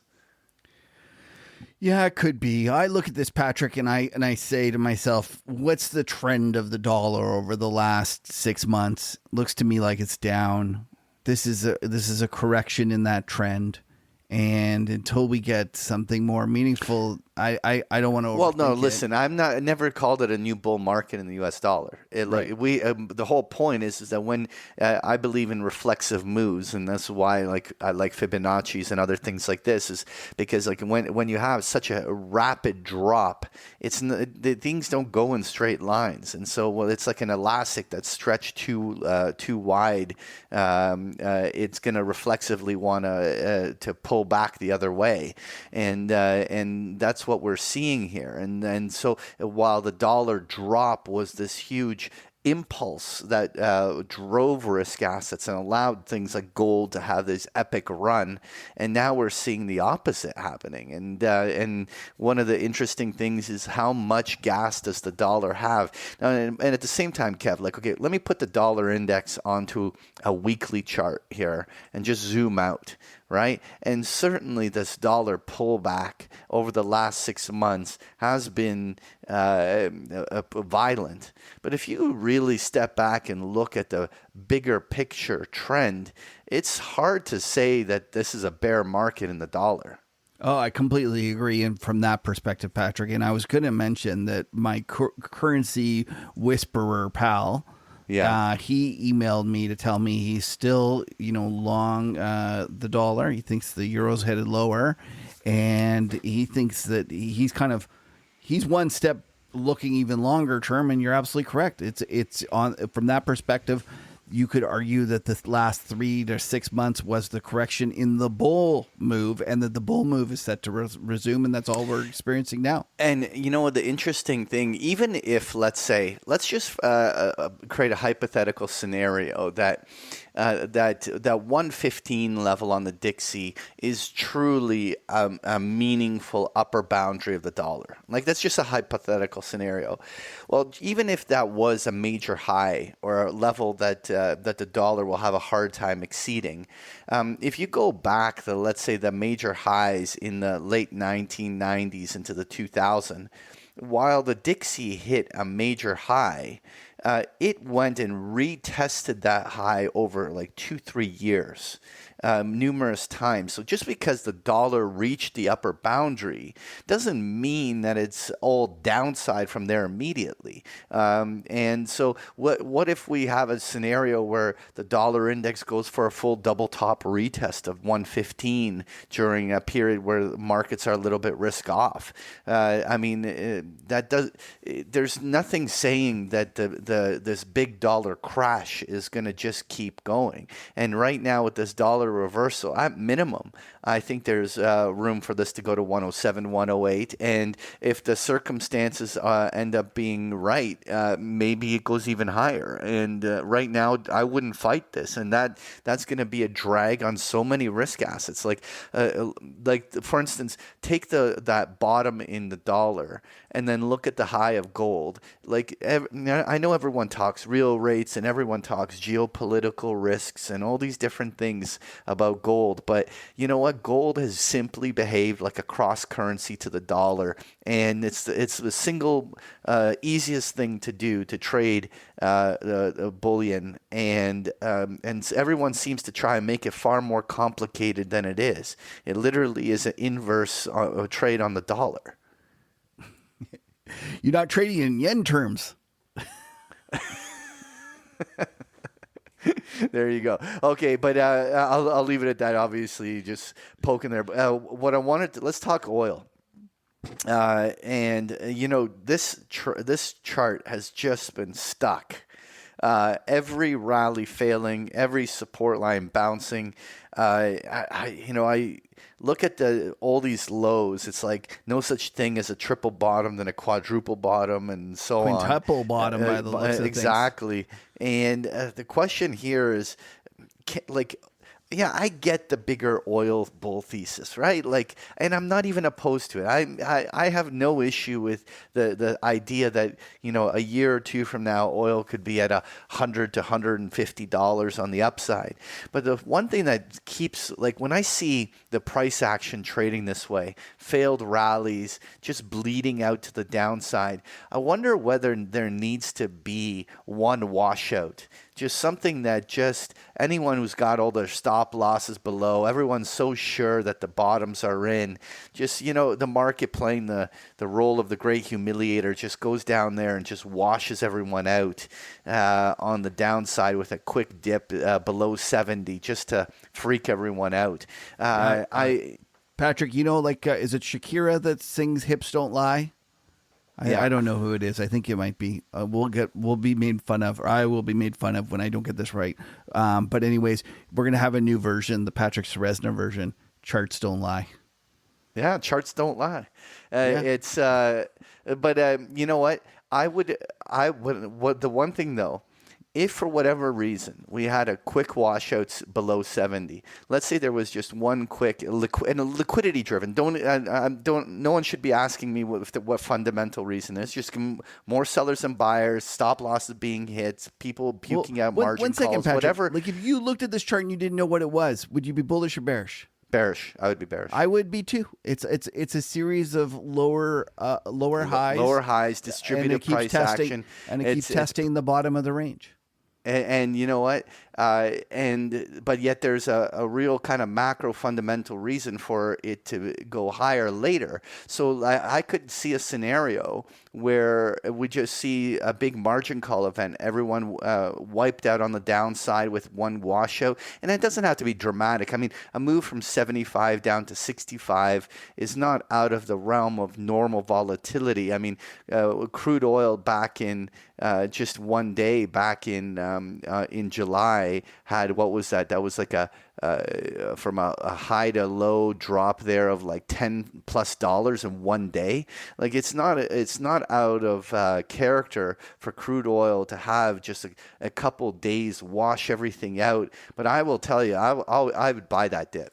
If we saw some sort of puke out on the downside, I probably would be pulling out the tickets and putting some buy orders. Oh, I like it. I like it. You got some actual, an actual conviction there. Yeah, Let's see what happens. The other thing I wanted to talk about, we got to just mention that little drop and pop in nat gas. Well, first of all, natural gas, like the Widowmaker trade, like it doesn't disappoint, does it? When for that nickname, It really does. And It's wild. Like It's wild. It just crushes people. And like it's like, oh, $10, it can't possibly go down to $5. Well, then it goes to $5. Oh, it can't possibly go to $4 or $3 or $2, and it just keeps shocking in terms of the monstrous volatility. But what was interesting was in early February, it started basing around 2.5, and there was a technical measurement that we did that was suggesting that bottom could have come in there, and yet day after day it stood there, and it's just like that. It goes and washes out anyone who was leaning against that support line that was forming around just under $2.5. And but look at the way it in just a few days reversed off that low. And this is the first 2-3 day accumulation cycle that we've seen in since the start of the year. It's been literally down almost every single day for months. And what I'm curious about now is whether or not we see dips suddenly get bought on an intraday basis, throw it on an hourly, and see whether or not some reversal is coming. Because inevitably, when this thing squeezes, we could easily be at $3-4. The question is this the start of it? I mean, one day doesn't make a new trend, but with these couple of days of back-to-back days, it's the first time I want to pay attention. It'll be interesting to see whether or not the bulls can build on that. I do have an update on nat gas. So I bought it a couple of weeks ago. I bought half. I was waiting for the other half. And you got stopped out, or you got doubled down? No. Which one? I bought half, and I'm yeah, but you buy the strip, whatever. You got like some. No, it's trading. It's actually trading almost exactly the same. I was surprised at how much it's behaving almost exactly the same as that. And the point that I want to bring up is that the Currency Whisperer, who I consider kind of pro momentum, very smart guy that goes and usually goes with the trend. He reached out to me and started asking me about nat gas, and he didn't tell me he was buying it, but reading between the lines, I'm thinking that he actually caught the bottom on this thing. And I was like, not only is he going to be now a guru in my mind in terms of the currency, but now I'm going to have to actually listen to him about nat gas too. The bugger. Well, he's courting all the widows after the widows have been made. Yeah, it's. Listen. I think this thing is what got me excited was when I heard people starting talking about negative nat gas prices. Like that's just like I pull out the blues as soon as I hear that. But I heard, I wasn't watching because I don't watch, but I heard Jim Cramer was talking some nat gas. Well, and, he probably got that makes me nervous. That does. I understand why that would make you nervous, but I heard at least a couple of very smart guys talking about how there's a good chance that nat gas goes negative, and I was like, oh, geez, we're getting close. When you start hearing, by the way, what's worth mentioning is Cheniere, which is the LNG, which just came out with its earnings. Since we're talking that nat gas. Had a pretty strong gap higher after this consolidation. It'll be really interesting to see if nat gas bottoms, whether these types of nat gas stories actually start new buy signals off of the lows.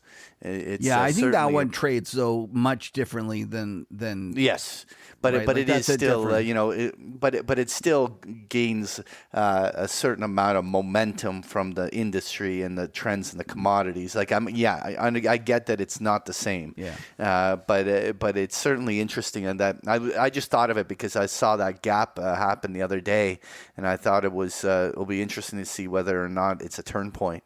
What I wanted to touch on is did you have a look at the grains? Oh, I haven't been paying attention. I've noticed some people buying them, and I saw some write-ups, and I was like, oh, I should go look into this. And look, oh my you know gosh. what? Like wheat looked like it was bottoming.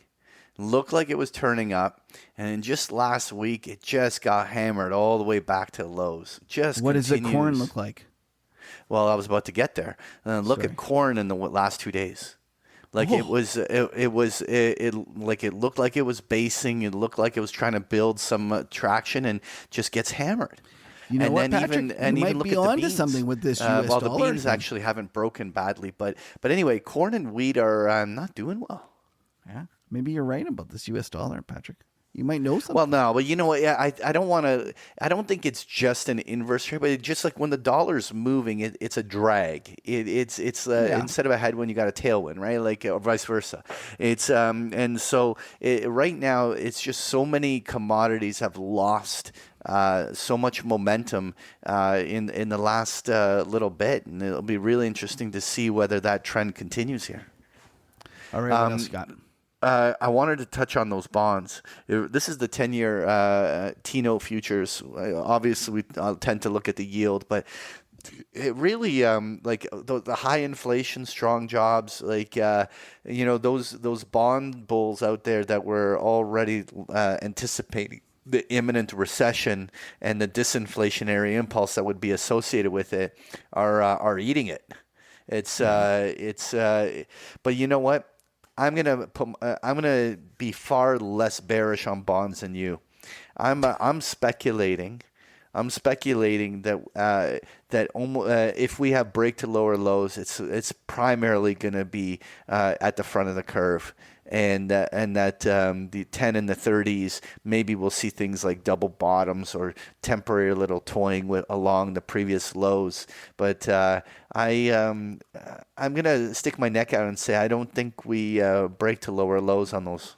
And I don't know if there's a bet in store for us for there, but that's my initial feeling here. It's a shock. No comment. It's a shock. It's a shock.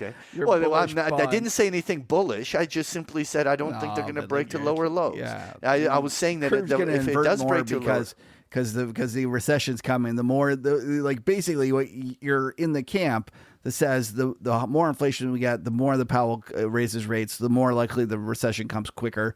Therefore, you should go out and extend duration. look at this chart of the 2s, 10s, and tell me what possibly you can say that doesn't support what my view is. No, you're this absolutely thing right. just keeps getting worse and worse. The pretty ugly. 2-year keeps I don't. eating it. Can you imagine some idiot that would actually be long that thing? Look, I've heard a couple of smart people out there. Wasn't it that talk about inevitably that this is going to be an epic trade, and I think in the end it will. But you literally need to wait for where the real crack in the armor will be, where the Fed would have maybe the steepener is a 2024 trade. And when you do nail it, it's going to make stupid money. It's going to be a great trade. It's probably going to be one of the best trades of the next 3-4 years. But timing it is the bitch. And I personally think that anyone that's long this trade right now can end up chewing up a lot of pain. I'm not arguing. It's not working. There's no doubt about it. There's no way to defend it. At some point, maybe it's as simple as using a little technical analysis on this and just waiting till actually there's some sort of sign that the bond market is actually interested in playing this. Right now, them just chewing up the 2-year is the only thing that's been consistent. I do worry though, Patrick, about a surprise at the long end. And I don't mean the same way you think. My God, that is. Yeah, you and your bond there. I think that there's a good, not a good chance. I think the market has underestimated the chance of a repricing at the long end. No, we'll see. Good luck with that. You know what? We'll see. Good luck with it. Good luck.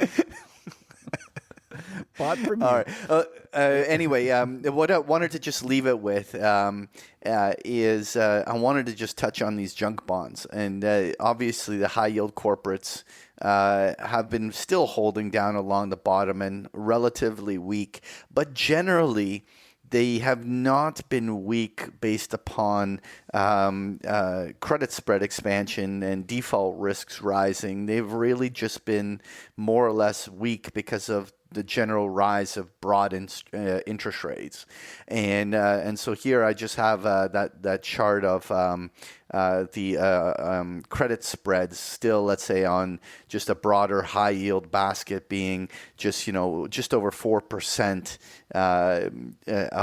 above Treasury, and so you have a scenario where junk bonds have not yet started to worry about a economic downturn, and I think that really will be ultimately the canary in the coal mine if and when shit starts hitting the fan, and may not. Your little thesis of maybe like whether you're in the camp of a soft landing or that things don't have to be that bad. But I honestly think that just watching and taking the cue from the junk bond market might be the simplest way to do it, because at some point, if we're gonna go through some sort of a legitimate recession, those credit spreads are going to blow out.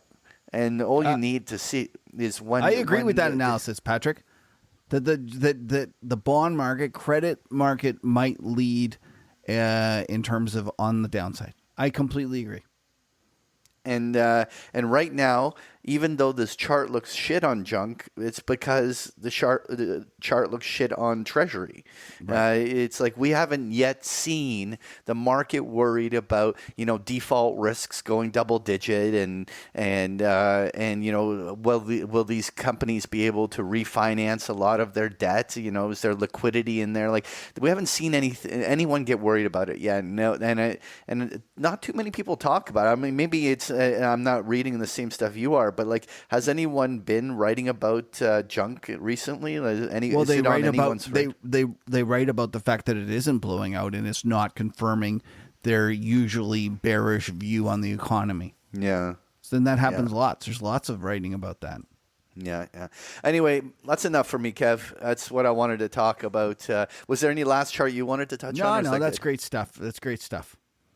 All right, perfect. All right, so let's move on. So it's the new, still nameless segment, okay, Kev. So the new segment, by the way, thank you for everyone that threw out ideas and suggestions, and we are going to make the clips shorter. That is one thing that we've listened, and we will do that.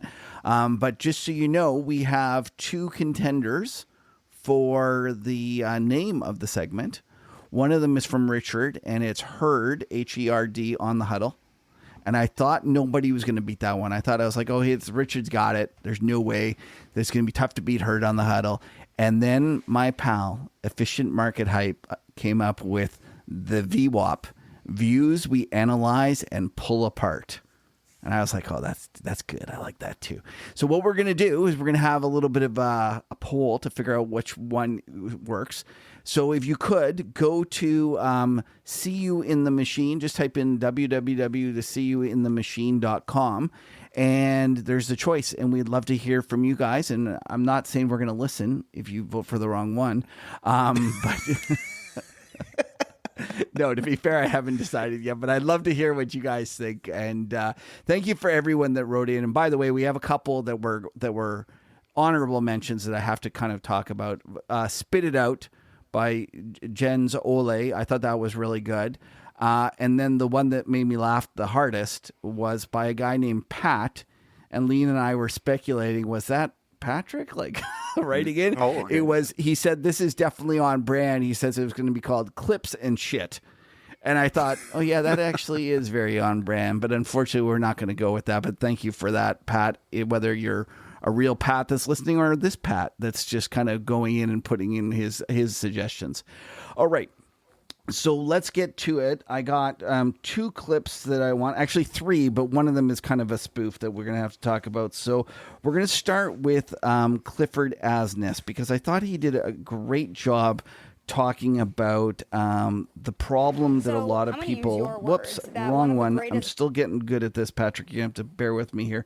Okay. He gave a great interview on Bloomberg, and he talks a little bit during this about the problems with people that hedged for last year's declines using tail risk strategies.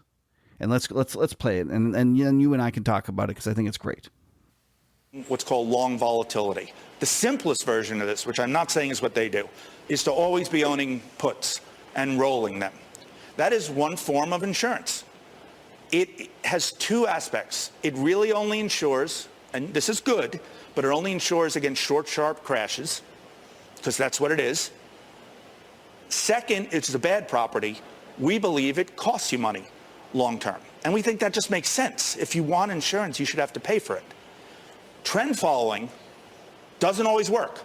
As you said, in March of 2020, when we saw a gigantic drop and then a comeback immediately, wasn't a disaster, but trend following didn't protect you because there was no trend to follow. Trend following has two other aspects, though. It does particularly well in long, extended, tough markets, because by definition, there's a trend to jump on. And I think those are actually more important than crashes, frankly. They're more damaging to long-term wealth. Second, in our real-life experience and in 200 years of backtests, it actually, unlike buying puts, makes you money on average. So it is imperfect insurance, better insurance at a longer horizon than puts, and pays you instead of being paid. But I'm not totally against a portfolio of the two. Someone who wants to really insure against tails might want to do some of both. So, Patrick, I thought that was really insightful, and I think he articulated it so well, because this last year we had a decline, but it was orderly enough that those kind of tail risks, the funds, they didn't make you any money and they didn't save you from anything. And what Clifford is arguing is that really in an extended decline or a period where you don't get this sharp kind of 1987 or 2008 style crash, you actually are better off with trend following in your account as that form of insurance over these tail risk funds. I thought that was just so well put and so great, and I was wondering what you thought. Look, I do trend following on commodities in a tactical portfolio that I publish, so I'm not opposed to trend following belonging in a portfolio. But you know, the thing is that most people that criticize put buying always model it in some quantitative way of just rolling, the state of burning put at a certain strike, and they offer no tactical adjustments. When do you roll it? How do you take profits on it? How do you, reduce the cost by selling some sort of offsetting options against it? They just assume that you are just foolishly just burning money in pure outputs, and I think it does put buying injustice when people look at it that way, because anyone who does it properly will always be able to offer some meaningful hedge. But the one thing I want to highlight about last year is, okay, we had 3 distinct market drops last year that within, on average of 2 months, dropped 15 to 20% on each leg of the decline. To me, those are hedgeable drops. Fine, okay, there isn't a March 2020 30% But the trouble is, Patrick, drop. if you pull back on those, meaning like you cover some of your puts, then you miss hedging the March 2020 or 2008 or 1987 style crash. So you can't have it both ways. You can't say I could have traded this and got out at 20 down 20 and done the trade. But if you're trying to hedge your. But at the same time, trend following has a monstrous lag. And so the whipsaw of 20% down, 15% up, 20% down, another 15% up, then the trend followers aren't catching the peaks and troughs. They're flipping often at the worst possible time. I think, though, he's talking about trend following not just in stocks. I think he's talking about trend following as a strategy. And the trend following in 2020, if you looked at, like, he mentions a fund. I won't mention the fund that he talked about because I don't need, some, Nobel guy, giving me a shit about it. But Cliff mentions a fund, and I suspect their returns last year weren't that great. I suspect that they did not save you from the hedging, the risk of the stock market going down, because ultimately I don't think that they are protecting you against the stock market going down. They're protecting you from the stock market crashing, which is very different. And I guess that's what I just wanted to highlight, is that everyone is thinking all the time that it has to be crashes, because that's what we experience. What if we go to a scenario where it just grinds around and you end up losing money, on a real basis for the next 10 years? And you just end up burning money buying puts all the time. And then in that environment, owning a trend following that might make money on some other strategies might be the way to go. Anyways, I thought that was super interesting. Now let's go to the next one.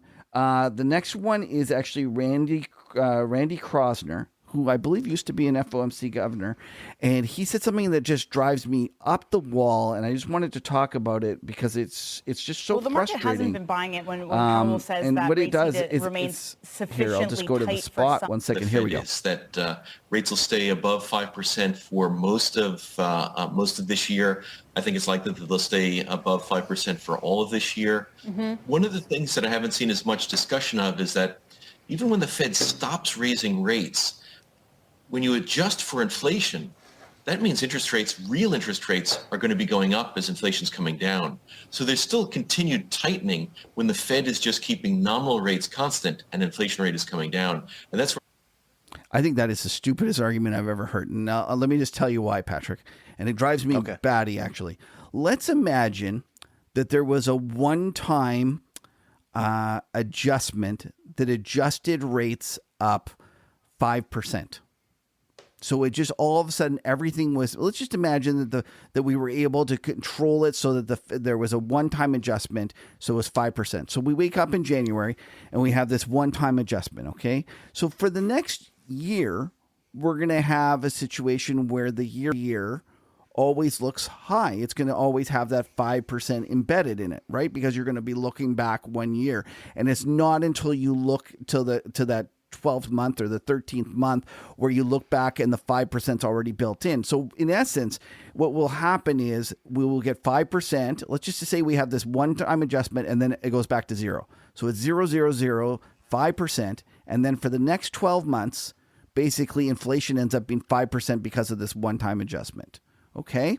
Now, by his argument, and I know I'm using a very, very unrealistic scenario, but I just wanted to make a point. Right. So let's say we have this 5% adjustment and the Fed goes and raises rates to 6% just because there's inflation out there and they got to go and they need to get real rates have to be positive.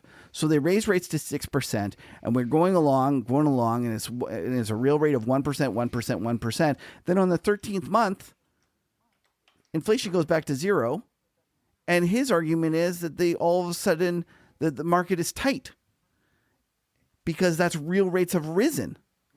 Whereas in reality, nothing has changed. This is an arbitrary year over year figure that we are looking at when we talk about inflation. And it drives me nuts that people are talking about this. And like, if you look at the last 6 months until this most recent CPI, if you had just taken the last 5 before that, we were running something like under 2% inflation. It's just that it was on a year over year basis, it was much higher, but on an annualized of the last 4 or 5 months, it was running, I think it was 0.5% or something. So this whole idea of real rates moving around because inflation is moving around is the most ludicrous thing I've ever heard. And it just shocks me that somebody at the Federal Reserve is actually saying something like this. And it just drives me nuts. All right. It's all that's, I get what you're saying. Yeah. It just makes no sense in this arbitrary way that we talk about inflation on a year over year basis has many different kind of side effects that people don't understand. And I just expected more from an FOMC member, but maybe I'm wrong. Now, here's the important clip. Now, this clip, a lot of people have asked about the origin of the word Gucci. They think we made it up. They weren't sure where it came from. and I thought it's time to kind of come clean and play it. So here we go. Going along? We should all go. I'm staying right here. Yeah, man, I'm not going. I'm not going all the way out. Girls, cool it. We'll flip for it. Okay. Odd man goes. That's you, Gordy. Out as a god. Flippery. That Patrick, that's you. I'm going to count. I'm going to tell you you're odd as a god from now on. Okay.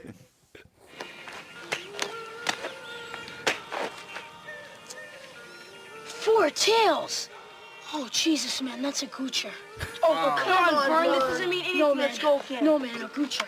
That's really bad. You remember when Clint Bracken and those guys got wiped out on Weed Hill in Durham? Billy told me they were slipping for beers. And they came up with a goocher just before they got into the car. And bang! They all got totaled. I don't like this. Sincerely. Verno, nobody believes that crap about moons and goochers. It's baby stuff. That's a goocher. That's what people are going to say. No one believes that stuff about moons and goochers. That's baby stuff. So that's it, folks. That's from Stand By Me, and that's where it came from. There you go. All right. So don't goocher it. Don't goocher it. All right. Okay, Patrick, it's time for skin in the game, and looks like I lost, hey, bud? Yeah, so we bet on Bitcoin, and all my bet was that after such a strong run, it was going to retrace. Like that's my trading style. I'm always looking for these pullbacks, and you basically I got forced to didn't do like this bet the idea. first of all, because you chose the other side. Did you not? And and so it was 20. You chose 22,000, and it was on February 10th. And if you look here, that's February 10th, right over here. Yeah. And it closed just below 22,000. Spent a few days there, and then went higher. And I just happened to perfectly catch the little dip. It almost like it worked you know out. what you're I'm not. doing. I am not. No, but I'm not gonna say anything. I'll take the win. What it was like 2 points. We didn't do much, did we? I have no idea. Lena, do. Yeah. So She's very enthusiastic. yeah, you wouldn't let me bet more. You were because I'm not gonna I'm not gonna bet more on Bitcoin to the positive. Are you high? Like that's not gonna happen. Okay. Like that's just All not right, gonna happen. so- It was your fault when you chose Bitcoin, or did I choose Bitcoin? I probably All chose right. Bitcoin. Anyways, So let me tell you everyone. chose it. A skin in the game is our weekly opportunity for us to demonstrate that we are degenerate gamblers at heart. Every week, one of us presents a wager, and the other guy chooses which side of the bet he wants. Every wager needs to settle by next episode, and we play a match up to 50 points.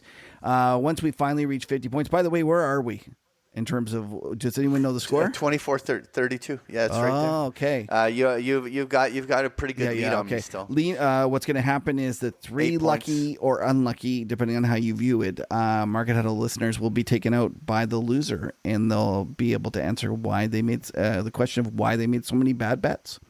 Okay, so it's your turn, Patrick. What do you got for me? Well, listen, let's do it. It's going to be bonds. It's very isn't it? simple. Yeah, but more importantly, 2s10s.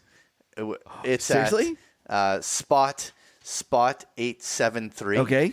And let's make this super simple. Like it's trading literally at its low. 2 weeks out. Yeah. Is it higher or lower? Higher. And how much do you want to do? I'll take the what? And how much do you want to do? Let's do 3 points. Okay. By the way, I am whatever you want to do. Like whatever number you want to do. I'm not gonna take the. No, 3 points. Like I I'd go 18 if you wanted to, even though we're not. Oh my supposed to. god. Okay.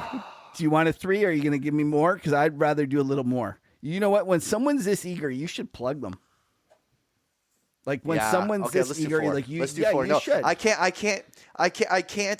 go so far I that know. you're gonna think I know. because listen, it is 87 basis points negative. Like, listen, if this was on any reasonable time frame, you have to take your side of the trade. But anything can happen in the next 2 weeks. Right. Okay. And so I'm willing to take the risk. 4 points. Okay, 4 points it is. Man, I should have done it like 80 basis points. You would have freaking probably taken it still. No, I wouldn't have gone Admit any it now. size though. I would have bet less. Okay. 4 points over under. Nice. Lena, it's at spot 873 2/10. on the 210s. All right. So the bet is on. You know I'm going to lose because I'm let's so see what eager. happens. Like you just know I'm going to lose. Well, no, Patrick. Like I'm just going to shut up. I'm just going to shut up. And I'm not going to say anything that I'm else. going to lose because I like the bet so much. There's no way that I'm going to win. But it doesn't shock me, and it's just that's the why I'm going to lose because even though I know This is the because wrong feeling, you're emotional about this. exactly. That's what I'm saying. That I'm emotional. I know it, and I still can't stop myself. Shit. It's funny You're because pre-goochering yourself. like literally the 2-year yield right now is at 482, trading literally at a new closing high. Like, I mean, it did trade on an intraday basis to 488. But I mean, we're talking about the 2-year in basically brand new high territory. And and you're basically betting it's going to fade because, or that the 10. Anyway, I like my trade. All right, let's do it. Let's great. move on. All right. No stupid questions. Lena, this is where you have to help us out. All right, so first question is a long one. Hello, Lena. I love this show. Thanks to you, Kevin, and Patrick for being model Canadians we can all aspire to be. Although lately Patrick seems to have given up on being a Canadian. You got to stick around for these winters, bud. Now for my stupid questions. Morris Sachs mentioned one of his ginormous profit trades was when the yield curve was incredibly steep. The way options were priced off the Fed funds futures curve made options on longer dated Fed funds futures cheap to the naked eye. Since the implied futures rates were so high, short-dated yields could rise without having much impact on the option value, allowing a longer horizon with no P&L impact to wait for an unexpected drop in yields, where the options would pay out. That is what I understood anyway. Since he is not a shortfall guy, he must have been buying these options. What he did not mention, but I wondered, was if our current situation presented an opportunity on the opposite side. Does it? The yield curve is more inverted than normal, maybe ever. Are put options on longer dated Fed funds futures attractively priced here? How would someone go about modeling out the implied interest rate in the option pricing formula? I.e., how would you estimate the price of the put option of an at-the-money 10-year Treasury put 10-year Treasury put if the 10-year yield declined 50 basis points versus increased 50 basis points 3 months from now? By how much could yields fall in 3 months or 6 months without having much impact on the option value? If this trade has merit, but I am just too stupid to figure out how to put it on, maybe someone else can. So this is a great question. Morris Sachs, someone who's a little dear to our heart, talks about ginormous profit trades. In his day, I would say that the market wasn't as efficient as it is now. So there is an element of that. But what he is describing as well is riding the curve. And so fundamentally, what this listener is questioning is whether you can ride the curve in reverse. Now, one of the things is that they mention kind of riding the curve because it's inverted, but then goes out all the way to 10 years. And the 210s, as we can see, can do anything. So that's probably not what Morris was doing. Morris was betting more on what Fed funds would do, meaning what the front end of the curve would do. But the question actually has a lot of merit because if, for example, the Federal Reserve doesn't lower rates, because there used to be a lot of rate cuts priced into 2023 and 2024. If they don't lower rates, can you make money? Can you ride the curve in the opposite way that Morris did by just kind of profiting from that Fed staying there? Now, one of the things is that one of the reasons it worked so well for Morris is because in times of stress, often the Federal Reserve would respond by lowering rates. So this wasn't, Morris did it. A lot of people did it, like Tudor Jones. When you actually looked at like his trade, the Morris told the story on our show about him doing the trade about the 5 years with Tudor Jones in 1987. It was the same idea. They were buying bonds because they were expecting when the Fed lowered rates, they would do better. Having said that, so you won't get the really ginormous profit that Morris Sachs mentioned because of that, because that's, I suspect, why he made the really big money. But you can still make money on riding the curve if the Fed stays constant and doesn't lower rates as the market expects. The way to do this is what's called SOFR futures, SOFR. It used to be Eurodollar futures, but everyone's moved to SOFR futures. And there are lots of options that you can go and trade based upon this. And one of the nice things about SOFR and Eurodollar options and futures is that they're based on yields as opposed to price. So there's no convexity or very little convexity that you need to deal with. And so if you're interested in this, what I suggest you do is you go first of all, just go look at the SOFR futures curve, see how it's priced, and then imagine that the Fed just goes on hold and says, if it stays here, I know that this price is here today, so I know that in a year's time it'll be here. And then go look at what a put costs you on that thing, and you can figure it out. So there are lots of opportunities there. It's a great thing. Unfortunately, it's too difficult to answer just in a quick little soundbite. But I would say that some of the concepts that Morris talked about in terms of riding the curve could occur in reverse in this case. There you go. All right, next one. Hey, Kevin and Patrick, love the show, and out of selfish reasons, sad I don't get every Saturday with your lovely voices, but happy you're getting some time away.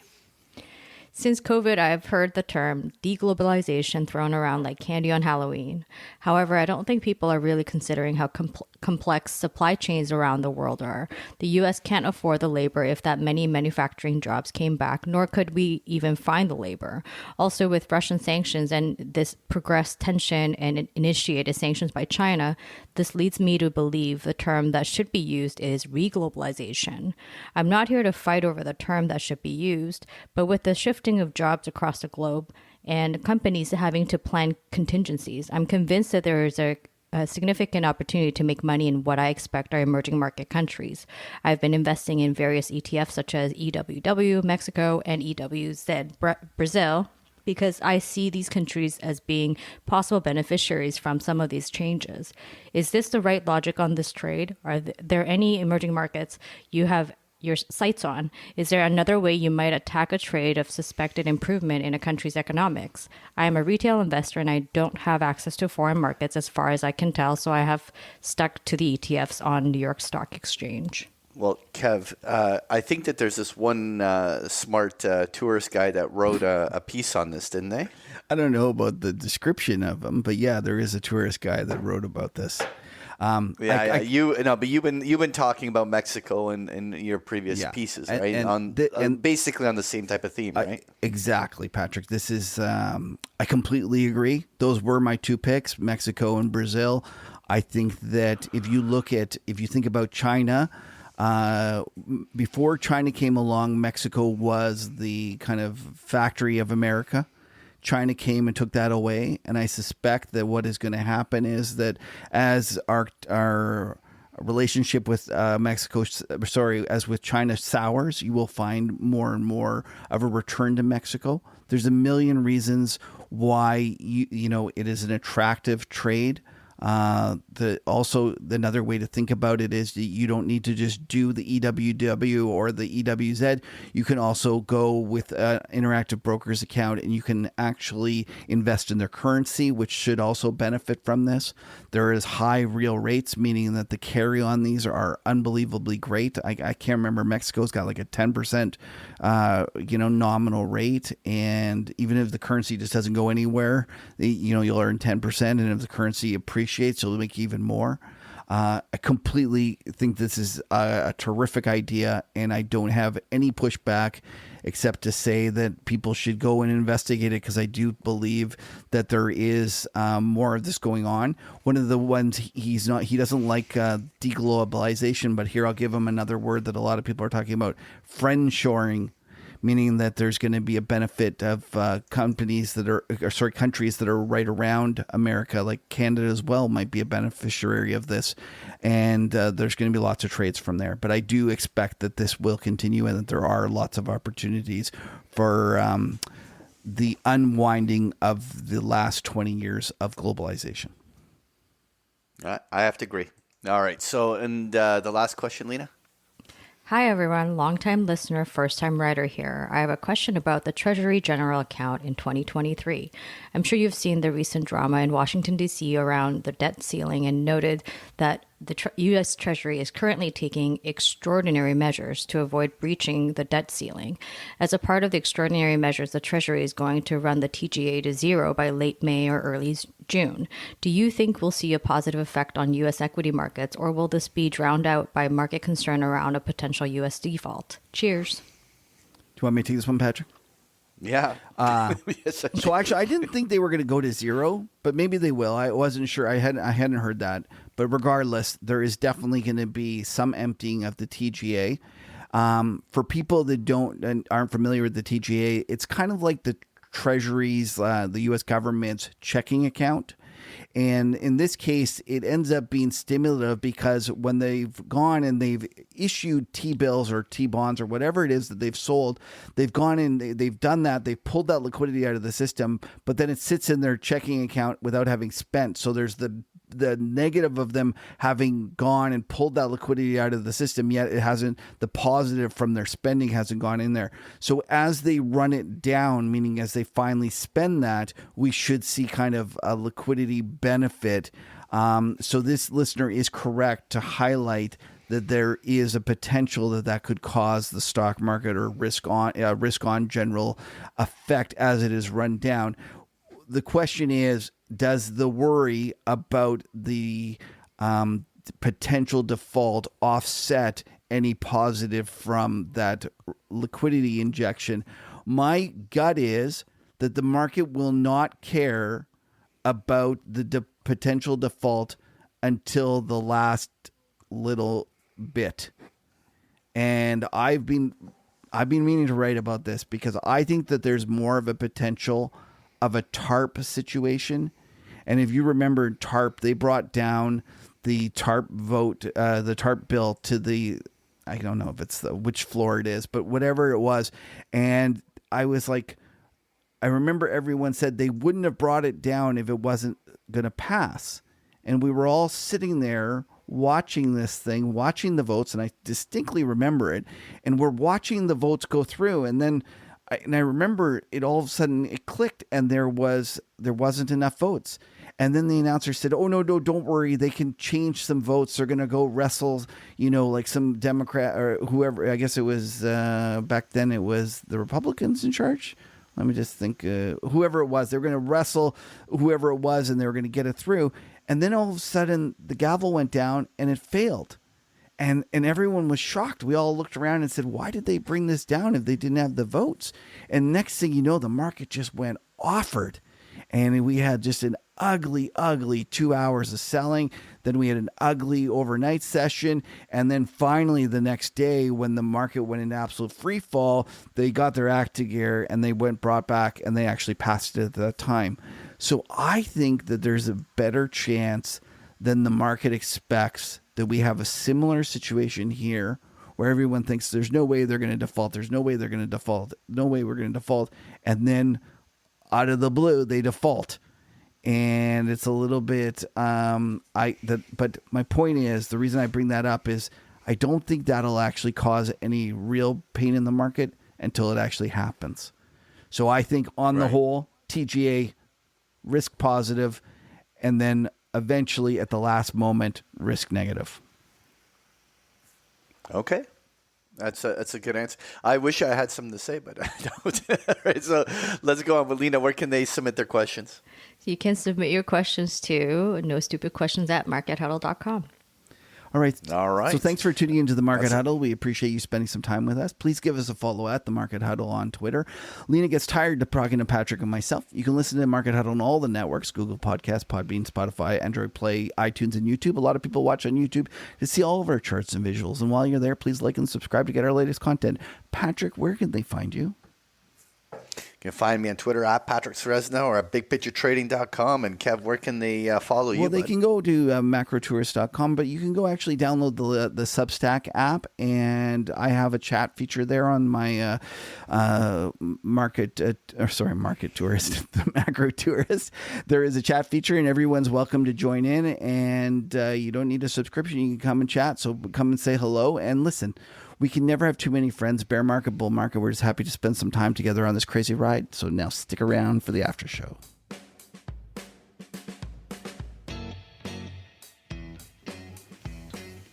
All right. How's your beer? Well, listen, I liked it. It's a beer. Surprise, surprise. Well, but listen, at 6.5%, 500 milliliters, it gets you a good buzz going, and but it's boldly flavored. It's, it reminds me a lot of a stout, even though it's an ale. It has, but it's nice. It's nice. It's not your typical beer. And it's not sessionable. I'm going to use the word because it's. Of course, because you always use it. Okay, Yeah. what number are we giving it? But- What's our rating here? I'm going to give it a 7.9. Oh. All right. Now, did you smuggle this from Mexico to Portugal? Yes. Yes, I did. The suitcase smuggle, but it was good. Suitcase smuggle. Market Huddle Coast Patrick Ceresno arrested at border with 2.4 in his Suitcase bag. full of beers. Okay, listen, I actually want to take a second to give a big thanks. First of all, thanks to Mike Campbell for having me on his wonderful conference. It was great to go to Vancouver. And then a special big thanks to all the Market Huddle listeners who came out to our little mini huddle meetup. Big thanks, first of all, to George for organizing it all. It was great to finally meet him. I also want to highlight two other people, one of who is Peter, who we ended up talking to much of the night. He was giving me all sorts of Whistler tips in terms of burger places to go and things like that. But the real reason I wanted to highlight him was because he made me laugh so hard when he said he was going to have a pool about how long Kev was going to be at the dinner before he started bitching about the rain. And like, Was it raining when you were there? Yeah, of course it's raining when I was there. It always rains when I was there. And then I was just laughing. I go to Whistler. It's raining, of course, top to bottom or whatever. And then so that hill hates me. And then to top it all off, every car I got into was, guess what kind? Tesla? Of course. That's like but it's a lovely city, and all I could think about was what was Jim? Is it Jim Carrey? When he goes, oh boy, here we go again. That's what Peter reminded me of when we started talking about the rain. Oh boy, here we go again. And then finally, another big thanks to our, Patrick. I want to say something. When we had our Market Huddle meet out in Toronto, it was our male to female ratio. Like if Lena hadn't showed up, it would have been less than 2%, and as it was like 2.5%, very low. I'm proud to say that the Vancouver Market Huddle meetup was over 10%. No, it wasn't. It was under 10%. But it was only because Teresa came and there wasn't that many of us. So big thanks to Teresa for being a real trooper and coming and talking to all of us and showing up. Because she even said it. She said, yes, I am a woman and I am coming.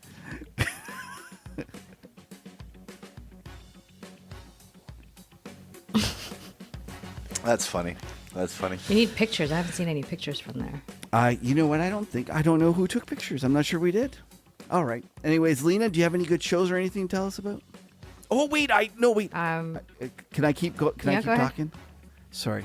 Yeah, of course. A big thanks to Marcel, who I was telling him about my Irish ladies. The therapist ghosted me. Who, by the way, everyone that I put onto that just loves it. And he says, "Oh, if you like funny stuff, you got to go check out this Kunk on Earth." Have you ever heard of this?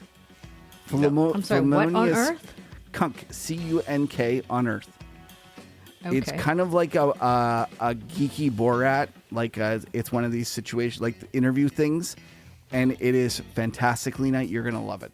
Go watch it. Well, okay, where's it on? It's on Netflix. You can actually watch it on Netflix. Oh, it's It's on awesome. Netflix. Yeah, it's awesome. Punked on Earth. Kunk. C-U-N-K. Kunk on Earth. You got to be careful. She is so funny. Lena, did you ever watch Afterlife? No. Oh, because she's the kind of strange woman in Afterlife.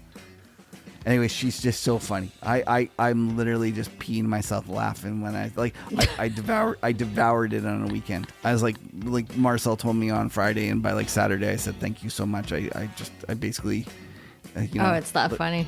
Yeah, I loved it.